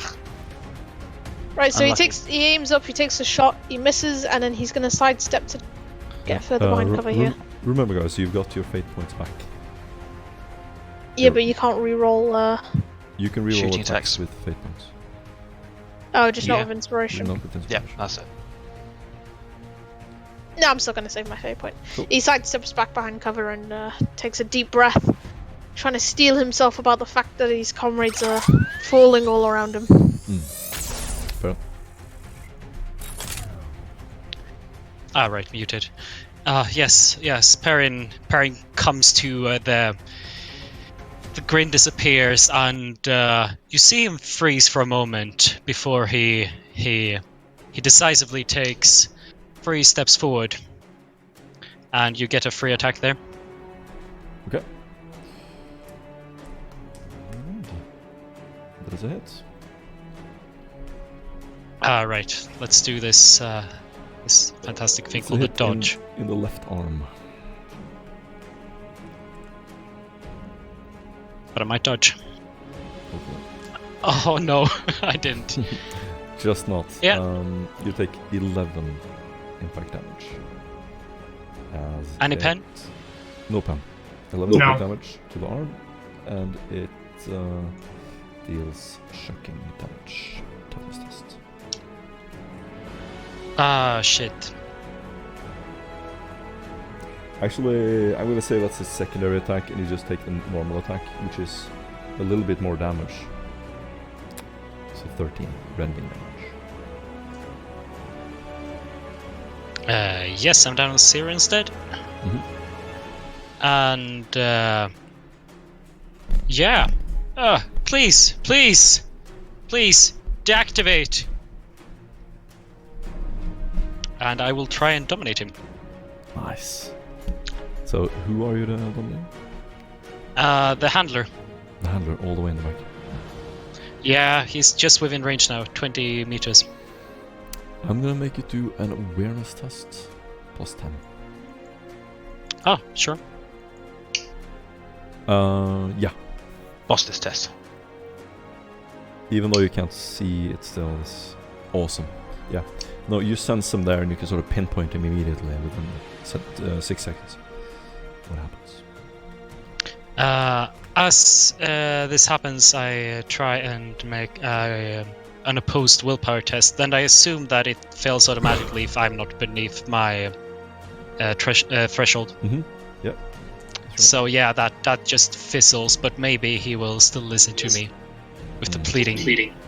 You could spend a fate point on her. Oh yeah, right. Thanks for the reminder. We are kind of all dying right now. And your medic has been engaged in combat for 2 rounds and not been able to break free, so... Nice. Oh, yeah. yes! Nice. That's Okay. it. That's it. He 6 fails. degrees of success. He fails his opposed. Completely. Total failure. Critical failure. So much so that he's completely under your command. What do you tell him to do? I already gave the command. Deactivate. Deactivate? Yes. Mm. Like I'm not a puppet master. This is the more basic power. Cool. Okay. Well, Now, Llewellyn summons the strength of the Emperor, stands to her feet, and runs and jumps prone behind this vehicle. And as a free action, I will medicate my blood loss. I'm gonna put my thumb in my bullet hole. -10, my friend. jam it in there. Do I take any negatives if I have all the stuff? Maybe I do. You still take -10, I think. Do you have Blood one loss. or 2 fatigue? I thought you 20. had 2 fatigue as well. Yes. This one. I succeed. 2. You succeed. Still a good roll. So you're no longer bleeding. Although, actually, no, you're taking it for free because it's at the start of your turn, so before you could even stop the bleeding, you do take another point of fatigue. That's okay. Right. Janetti, upon seeing one of her new comrade fall and witnessing Llewellyn's resurgence to strength, she makes the decision to run and just try and assist Llewellyn as best as she can. So she'll run behind the car and crouch down next to her and start grabbing her medical equipment. It's like, sister, hold still. I'll patch you up. Inspiration point. And Llewellyn kind of like waves Janetti off. She's like, shoot your gun, suppress them. The enemy must die. And she tries to continue attacking. Janetti just blinks slowly and just points at the manhole cover where her shotgun's still lying where she dropped it earlier. Just like, it's over there. Oh. I want you, Perrin, roll a 1d5.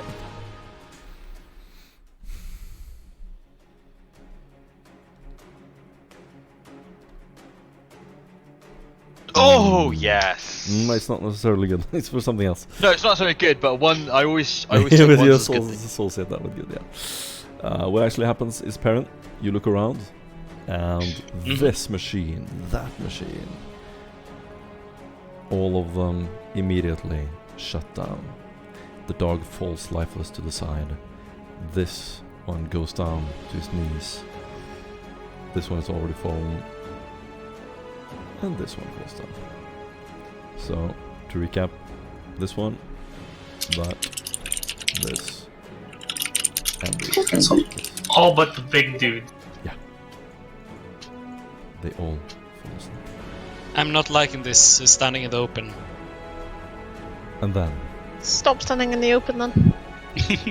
Perrin, the one who's standing next to the box, sort of leans down, and you can see him standing with one foot on top of it, and it scrapes across the ground. It must be maybe a ton, weigh a ton, and it just effortlessly scrapes it across. He stabilizes his weapon, and he shoots at you. 100. Not exactly. He hits your left.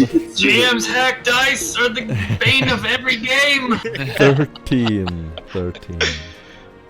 13 is right arm. Right arm. So he hits your right arm. Apparently, you should be a player because we need someone rolling hot dice like this. This combat has been insane. Like, Just Jesus. Maria knows what GM dice are like when she used to roll for the Dragon Age Inquisition one that we used to do. Mhm. Like, she just could not stop rolling really critical rolls. Yeah, it's I still do either that now. really bad or really good. With me. Like, Exactly. But apparently it's not that bad. The first attack is only 8 energy damage, penetration 6. Not that bad. Not that bad. No, that's not that bad. It's penetrate. What damage did you say? 8. 8. What type?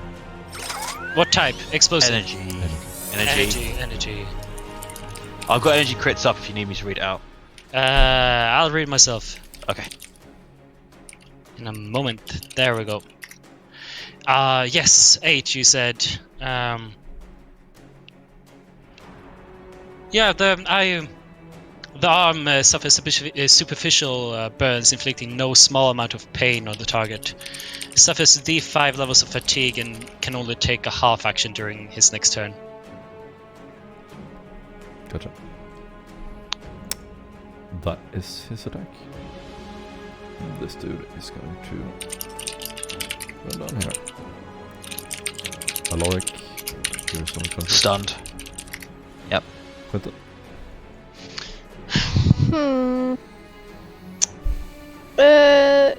Quentin's gonna move there. And he's gonna try and take a pop at the same guy from last time.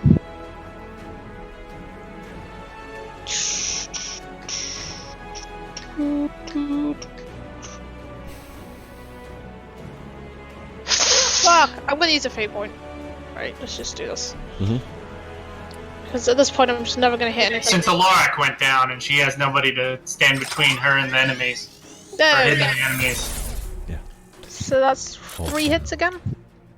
2 hits. Good shot. Oh, that is that. Is it 2? No, it's 2 hits, sorry. Isn't Hits. it? That's a Was it 10. 3? That is sick. So So right- you right- can automatically roll the 1d5, but you're gonna do critical damage anyway. Who are you shooting at? I was shooting at this one. Don't Okay, minions then. just die when they get crit? Then you're probably Sometimes. not. Then you're no, they're not. Then you're probably gonna deal damage, but I'm not sure if it's gonna be critical. So how much is it in total? You also get 1d5 critical damage from their Righteous Fury, right? That's Yep, what we're that's right. talking. Yeah. So Okay. roll 1d5. You hit the head. So energy damage. And 3. Very 3 nice. energy damage to the These are not head. units. Leg. Hang on, where are you? Head. Here we go. The attack cooks off the target's ear, leaving him partially burned, stunned. He is deafened for 1d5 hours until he receives medical attention. Oh, I'm sure that really bothers the servant. Okay. It can't hear anything. He's deaf. Damn it. Lost my hair. Well, he is definitely damaged. I would hope so. Yeah, anything else would be very strange. Okay.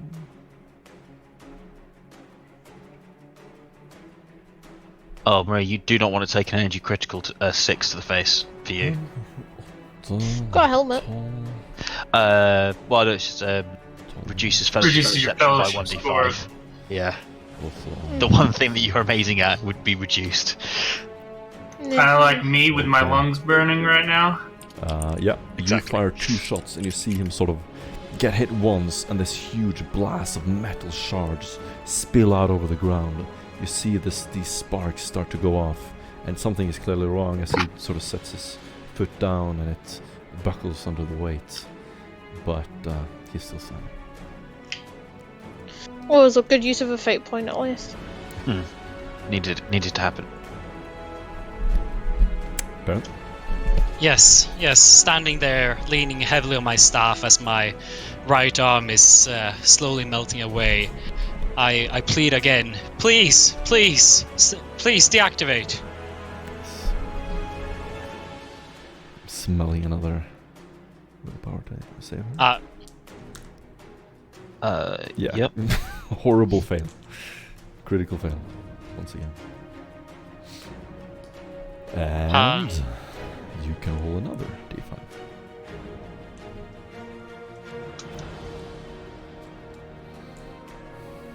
Nice. Okay. And I will walk into cover. Lol.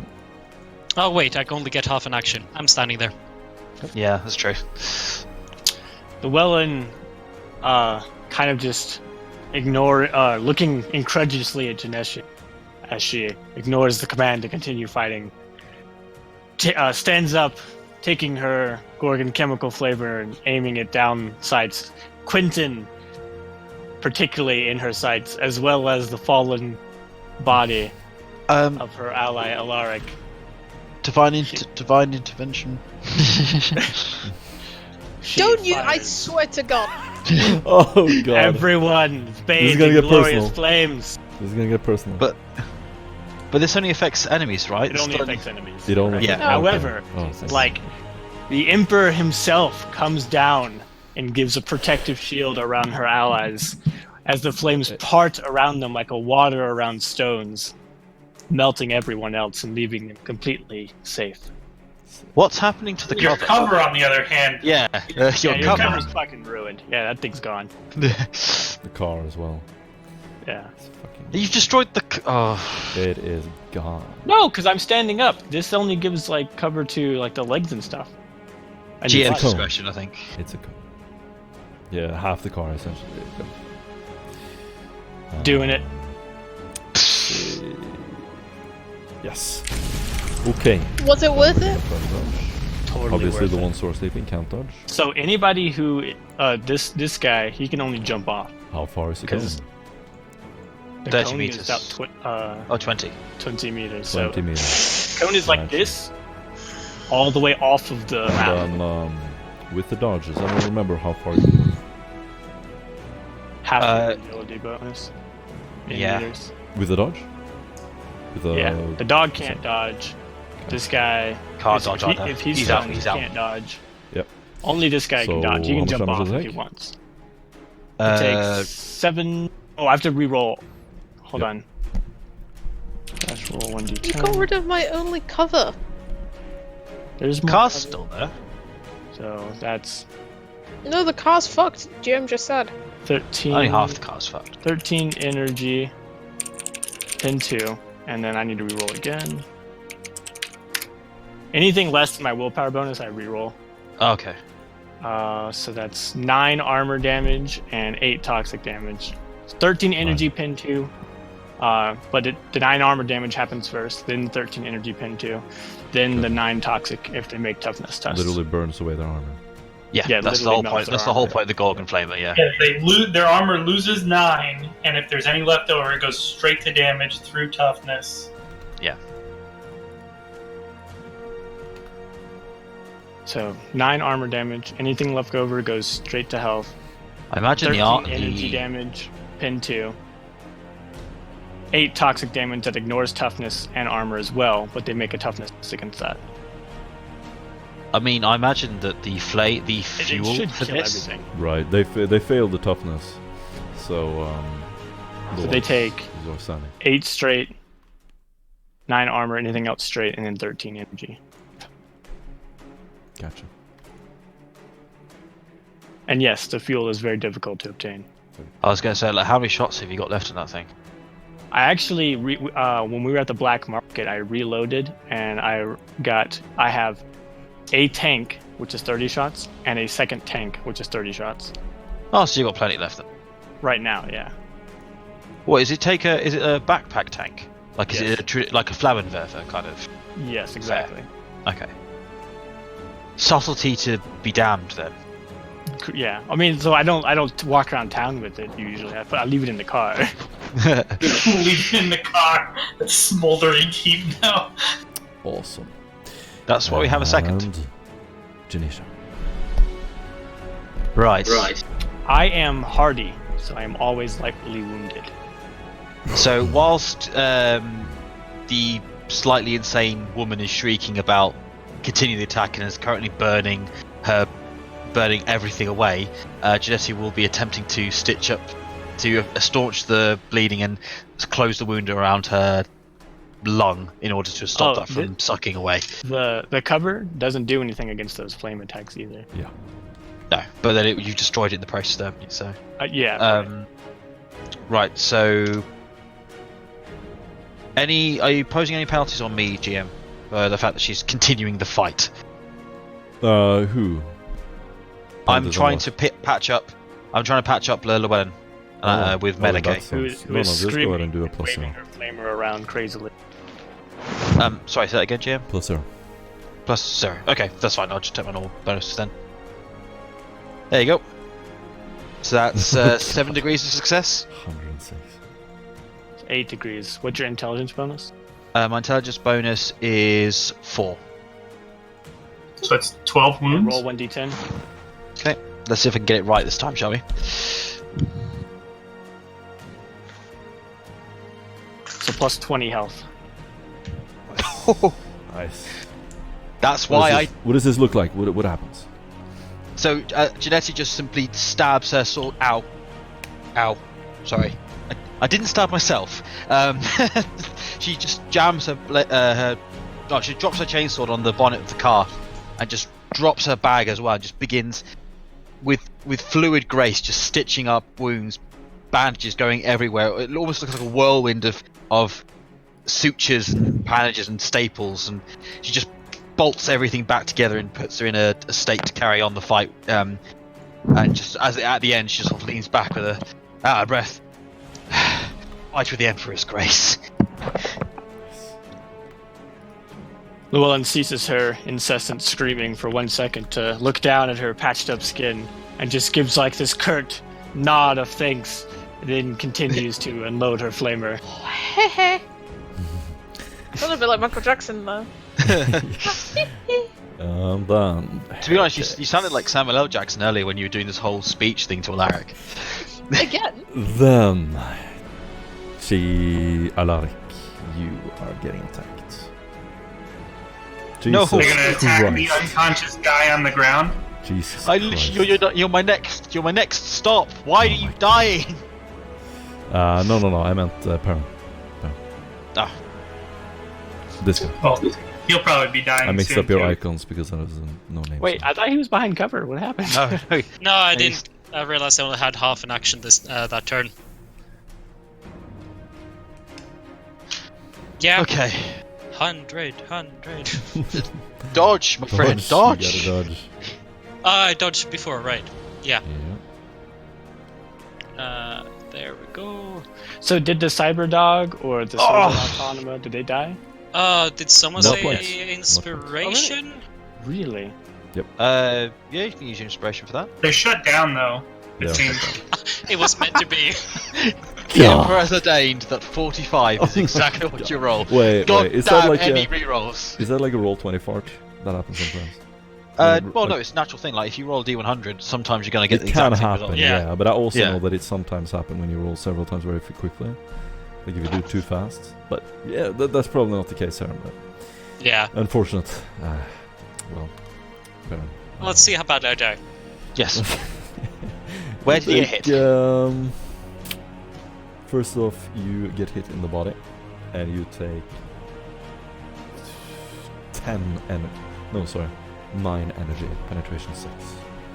Yeah, so what is the 10 on the energy body? So 10 on energy body is as above. So the target is completely encased in fire, melting his skin and bursting his eyes like superheated eggs. In this case, glass. He falls to the ground, a lifeless corpse, blackened and charred with horrid burns. Also, if the target is carrying any ammunition, roll a 1d10. On the result of a 6 or higher, it explodes. Each target within 1d5 meters suffers a single explosive damage hit for 1d10 plus 5 on a randomly determined location.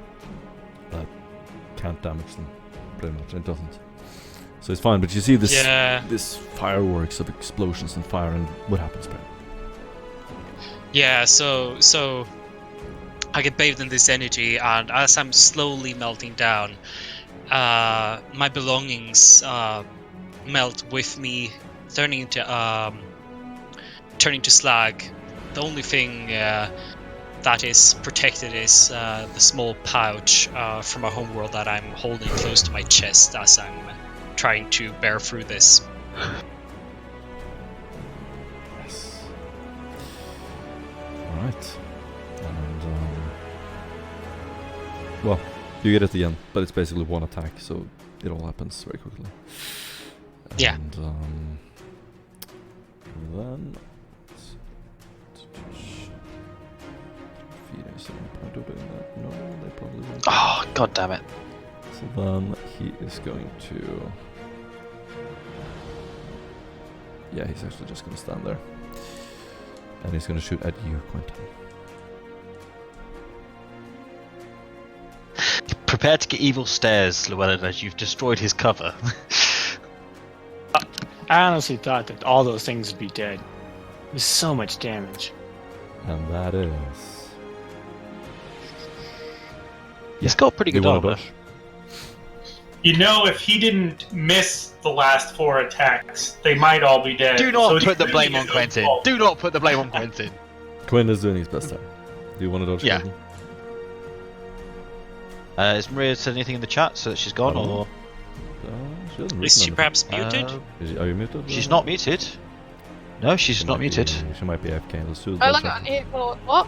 There you are. It's your turn. You've been shot. I've been Do shot. you want to dodge? The answer is always yes. But We'll dodge. Just give me a second.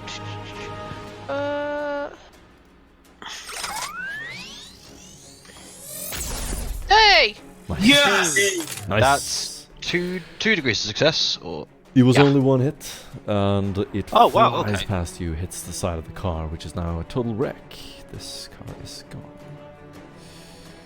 no, the car. Don't worry, our other car is only a minor wreck, so it's still drivable.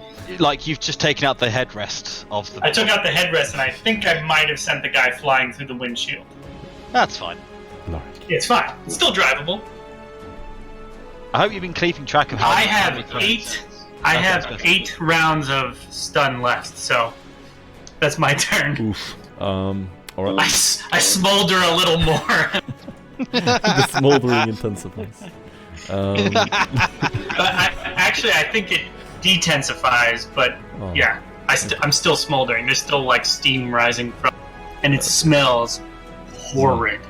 I imagine it would. Looking behind you, you see a new gang of these scavengers. You've really hit the hornet's nest here. And they come sort of crawling back from the car, and they're just We're not running gonna have a heads vehicle. down. They're running towards you. You can get about there. This guy can get just about there. And these are Haha, the These are- joke's on you. It's directly in my flavor. these guys are total dummies, so they're just gonna run straight forward. And Quentin. Oh, is that why you're saying that we're not going to have a car? Because you're going to fire your weapon in the... Okay. Oh god damn it! We need these vehicles. You can move before you shoot, so how about you do that first? But I have to aim my flamer. Why do you have to aim your I'm flame? just kidding. I don't actually have to. No, I mean, it'd be kind of cool if you could aim and then Maria, it's give your them a turn. penalty to their dodge roll. Right. Thanks for taking my cover, man. I just feel real great about that. All the Um, cover is gone. I'm shooting this one. Yes. The closest one. Mm-hmm. Un momento. See. You're point blank. Am I? No, not against the No, PR no, battle I'm class short server. range. Oh, this guy. Why Yeah. not kill this one? Oh, he's stunned. Oh yes, Maria. They're all deactivated. That's Yeah, a torso. They're all That's a torso hit. Yep. Note to you all, I assume the heretic can activate them again. Uh-huh. Right, but they are The currently way I'm doing deactivated. it, Perrin, is that I just the way I'm thinking of it is every time you make him do that, you sort of make him fuck up a little bit, and it takes a few rounds to get them back online. The D5 Ah. is those rounds. Oh, wow. So we've only got 2 rounds left. But your characters obviously don't know this by now. No. Quentin. So that was a shot to the torso for 10 pen 6 and 16 pen 6 on the lower of the battle servitors. Yeah, and then Quentin jumped back over the car. Okay, Well, let's try that down. wasn't- No, Let's try it's down. not a car. It's a smoldering heap. Well, it's better than nothing. Right. No, it is no longer defined as a car anymore. So Hopefully they will be full damage because you don't have any armor there. the Fingers crossed. plasma bolt just burns into its chest, and you see this small explosion. The gigantic hulking machine goes down on its knees, and then you see it sort of slowly shut down as it leans over to the side of the bridge. It's dead. Is that your turn, Quentin? Awesome. You get a... Huh? Quentin? I think that's Maria's turn. Yeah. Okay, Perrin. How, Parent's dead. What is... I smolder a little bit harder. is that the new meme? To smolder? smolder I smolder harder. Yeah. Llewellyn? He's Well, Your turn. I'm basically cooked alive right Did now. I So, Ellen Yes. will leave No. leave the bandits to her allies and will rush forward, yelling as she charges in, flamethrower, releasing gouts of flame out to here and here. It is a little bit to the side, so I'm gonna say it's just not enough. Just goes here. Oh, if it was straightforward, it would be fine. Where? It doesn't calculate correctly to the side, I think. he's right. It is slightly off because the area is increasing in size. Or does it take you that This into is account? 19 meters. This is 20 meters. I don't understand.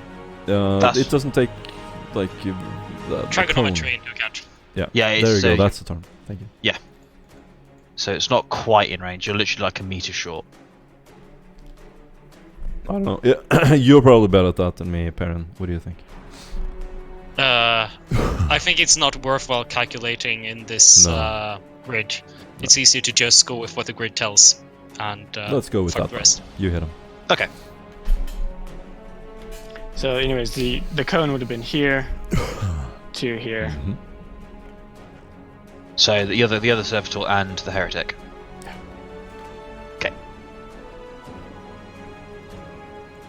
They can jump out the way if they want. Yeah, roll for damage. Anything? Did you roll for damage? He's rolling now. Gotcha. 10. So righteous fury. Double righteous fury? Double righteous fury. One of them rolled 100. He's close. He's dead. So it's 10 armor, 10 toxic. The toxic goes through toughness and armor. The armor goes through toughness and armor if there's any left over after their armor takes the hit. And then 9 energy damage and 7 critical. Yes, and you, of course, avoid friends once again. And I avoid friends. Yeah. Yes. the one friend, the new friend Your new friend. that took all those hits Aw. for you. That's Oh, this guy jumped out the way with a douchebag. Yep. At least you killed the other servitor though. You've killed the other gun thing. Yeah. You kill a lot of them. That was a hot roll right there. That was good. Tanisha. So upon seeing Wait, did the I skip the scavengers? no, so No, they ran in. They Oh, just- that was they okay. just- yeah, that was that turn. Yeah. Gotcha. So Genetia is going to vault cinematically over the ruin of the sludge heap that was the car, and she's going to sprint, going in at not a dead sprint, but she's going to run straight over to the body of Alaric and sort of skid along next to him, and sort of put her head on his chest to listen to see if he's still got any breath left in him, and then slowly begins taking bits of armor off to get at his body to try and use her healing arts on him. I regained 2 fate. What? Technically, these aren't righteous furies because they're not damage strictly. They Are are they? damage. Well, yeah, but they're not it's not normal damage, so I don't know if it would count as righteous fury for those. That's like saying hitting someone with a power fist and rolling 2d10s and getting a 10 on one and the other doesn't count. Well, no, it's the damage of the weapon, isn't it? I don't know. I mean, It's that's weapon damage. I don't know. That's what I'm saying. I don't know. I don't know. GM. Okay, so Divine Vengeance, is that it? That's my talent. So if I Righteous Fury, I regain a spent fate point. I don't gain new ones. I just regain any ones I've spent. Gotcha. 1 fate point per proc of this or whatever. Yeah. It's a sororitas only thing. Yeah. So he rolled 2 natural 10s to do the toxin and the armor damage, Mm-hmm. and we're wondering if those count as Righteous Fury for the purposes of this. Of course. Yeah. But it's not. I've completed my turn. I can't do anything. Okay. And it is the heretics. And the controller, immediately he takes a little skip backwards, sort of assessing the situation, looks over this smoldering, burning heap of metal and blood, and immediately just takes off running. like, Immediately nopes out of I'm there. out of here. Doesn't even Fuck this. bother reactivating the 2 units that he still has control of. He just goes, nope, I'm gone. Yeah. Like I was imagine gonna this roll is in happening plans, within too. the span of like half a minute almost. Just this inferno of flames and explosions. I mean, between him and us is just green melted bridge that's on fire. Weird, Have you accurate. destroyed? Just out of curiosity, have you destroyed the bridge ahead of us? No, As a result of your this flamethrower is attacks. massive. I don't think I could Oh, destroy okay. something like that big. Okay. I just thought I'd check. It probably looks a little pitted now. Mm-hmm. Fair enough. Yeah, this is permanent. I am loss. stunned for 7 more rounds now. The Soon, guys. I'll be back up and helping you. Quentin Perfect. gets the Scene.gm. blunt force of this horrible rolling mistake that Carl did. It's yeah, it is what it is. 2 of them get up to you, and the other one is going to shoot. Do you want to dodge? Yeah, I'll dodge.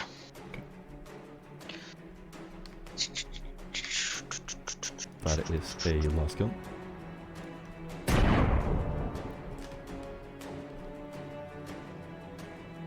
Jesus. Nice. Good roll. Nice.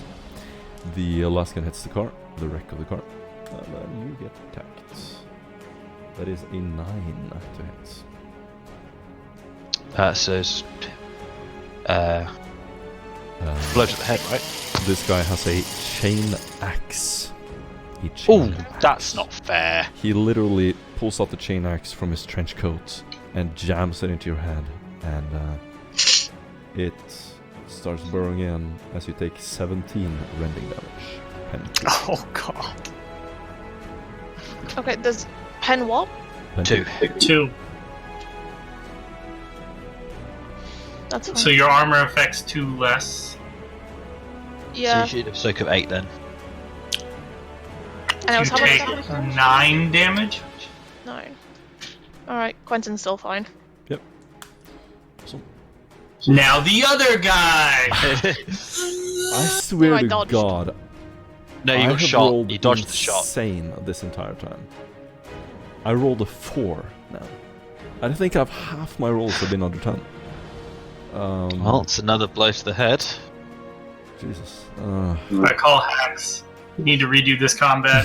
Not fair. It's Yeah, call it hacks. literally not fair. I agree. I agree completely. Weighted bloody dice. Okay, well, it's not that bad this time. You take 9 rending damage. Pen 2.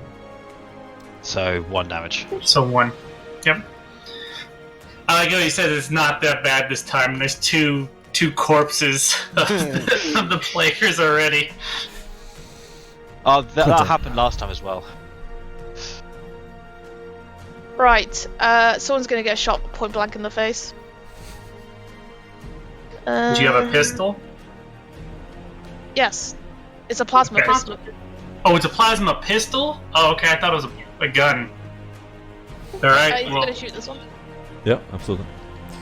You don't get the point blank bonus, but you No, can pistols totally can wreck this guy. You're probably gonna kill him anyway.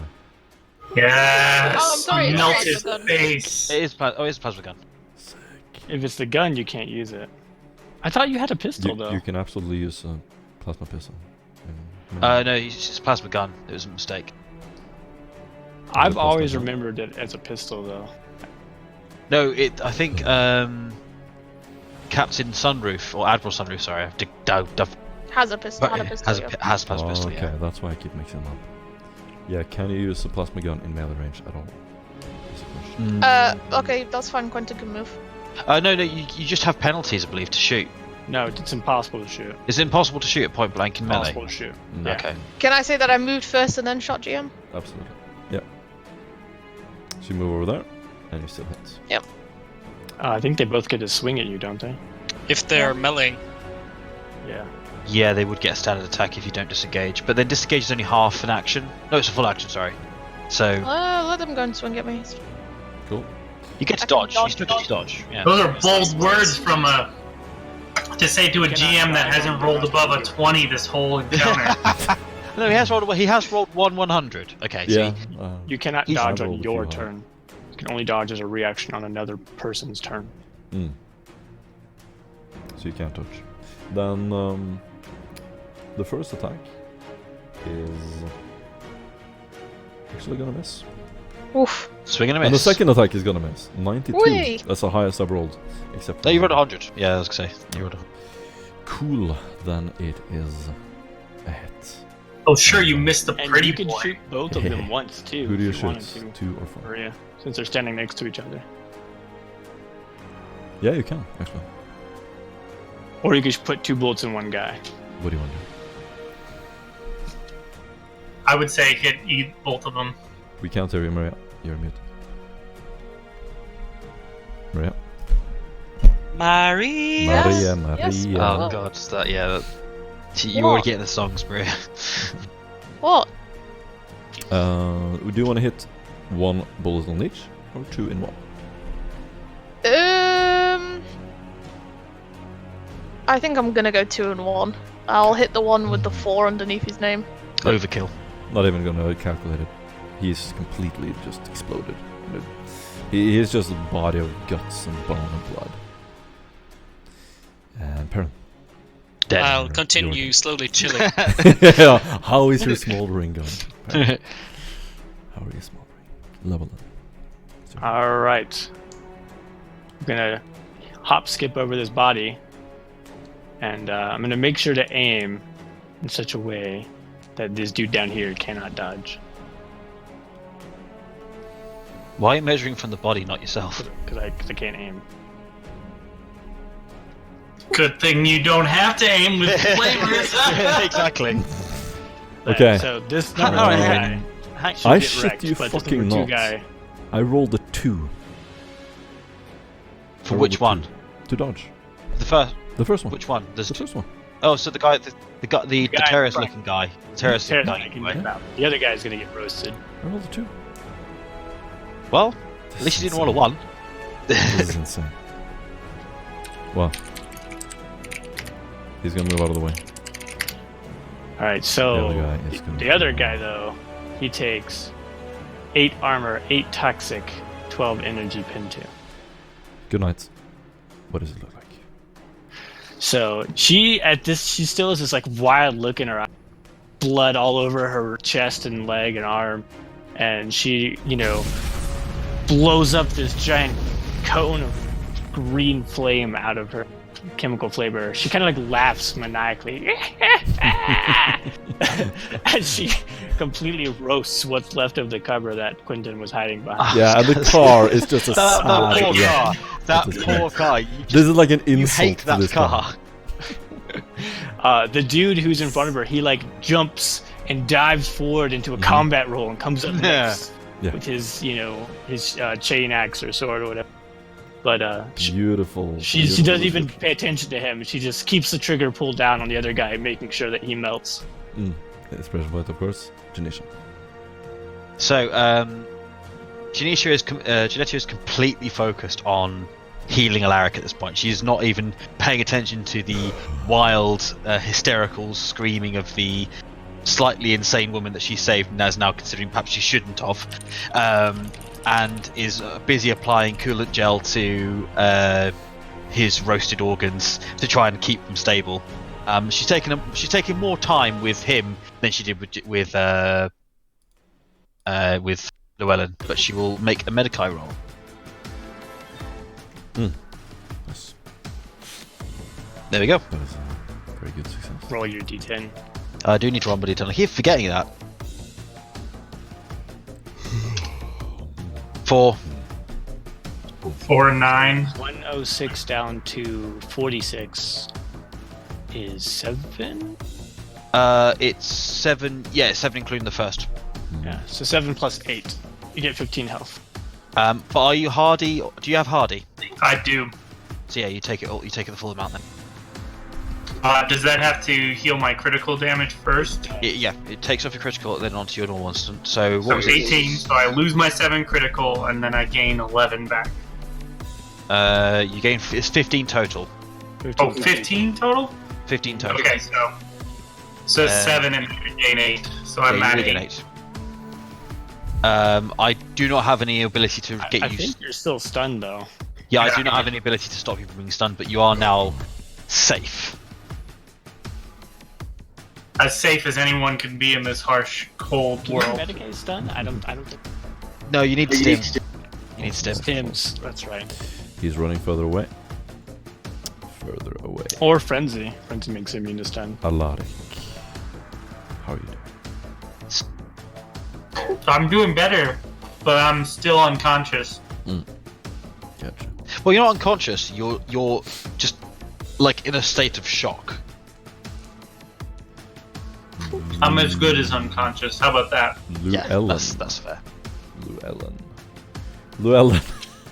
This is hilarious. I'm attacking you. 99 to hit. That's I a rolled miss. a 99. She just like That's a good way to round off this combat, I feel. Finally, these guys. Of course you missed with the stupid little guy. Exactly. Smacking me in the face, you're like, oh, 2, that hit 14 times. The chain as this axe guy just swings his bounces off. chain you. axe. Yeah. Llewellyn, she takes her scriptine hand that has all of the tools on it, and she just raises it up with a forearm block, catching it on the haft of the blade, and the teeth are like inches away from her face, just revving with extreme speed. Nice. Pushes him off. Yes. Get an inspiration point. And who wants to do the honor? Destroying this guy. You can do it. Quentin. Righto. It's my go, right? It is your go. Yep. It's time to aim and shoot.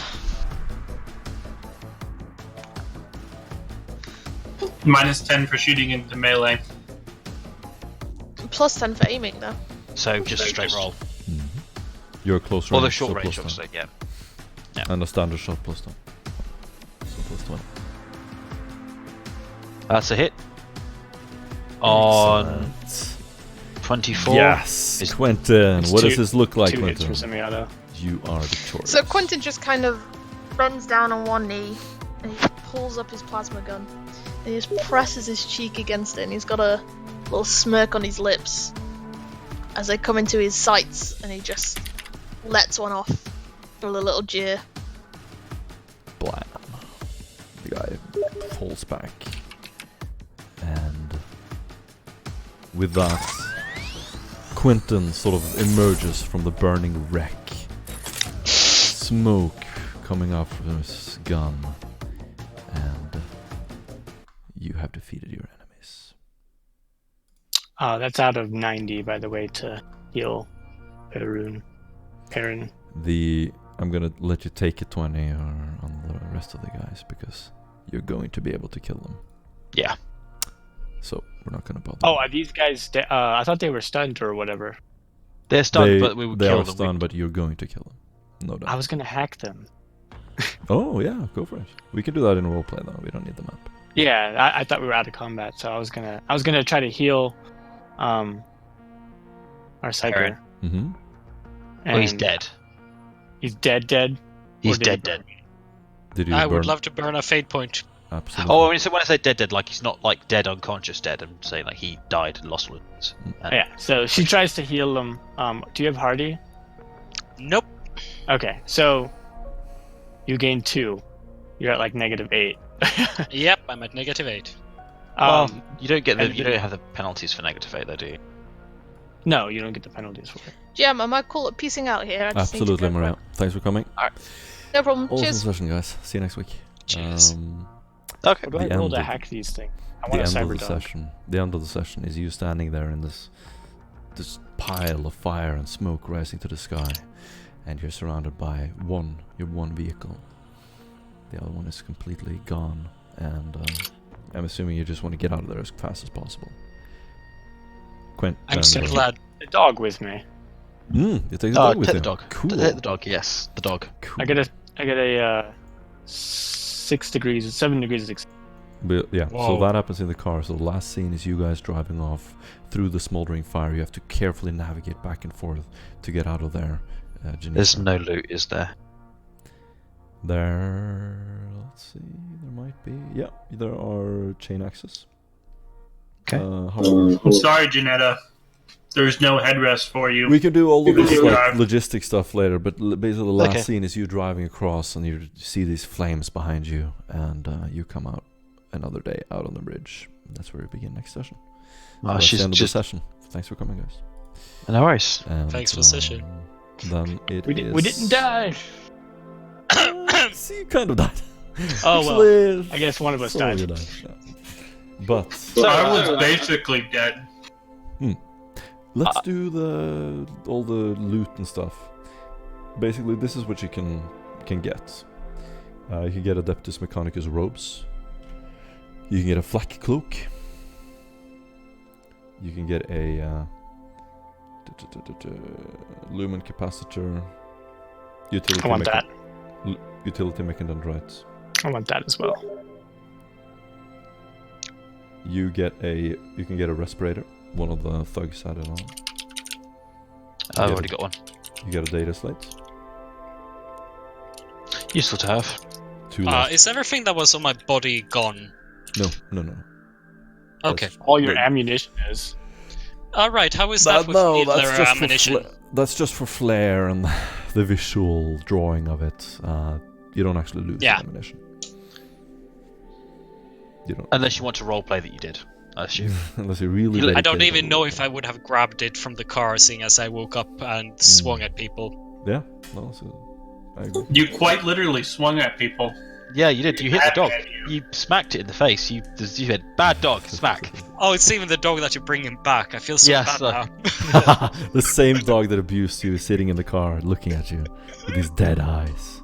Well, it bit me as well. It's got your blood running from its mouth. It's just- Literally, Man, if I could have just gotten into melee with those stupid servitors, it would have been much better. So I don't think it would have been better. I'm it wouldn't sorry. have been. They wouldn't, have some trust pretty me. nasty melee weapons. Well, parrying is better. My parrying is True, better than my Okay. dodge. And potential stunning. 2 last pistols, 2 Yep. clips for the last pistols. Right. 2 chain axes. All Right. of this, if you note it up in your character sheet, you have to take a parenthesis heretical next to it. Even for the flak cloak? No, that's fine. Not for Weapons. I think it's just weapons, weapons, only. armor. Okay. Utility mechadendrites. Oh yeah. So the mechanicum heretical. stuff. That's all heretical, is it? Yep. Is there any way? What to was do the it? armors? When we, so I'm gonna ask you a thing. I think you asked about code. When you get back to the Inquisition, you can roll to have it sanctioned.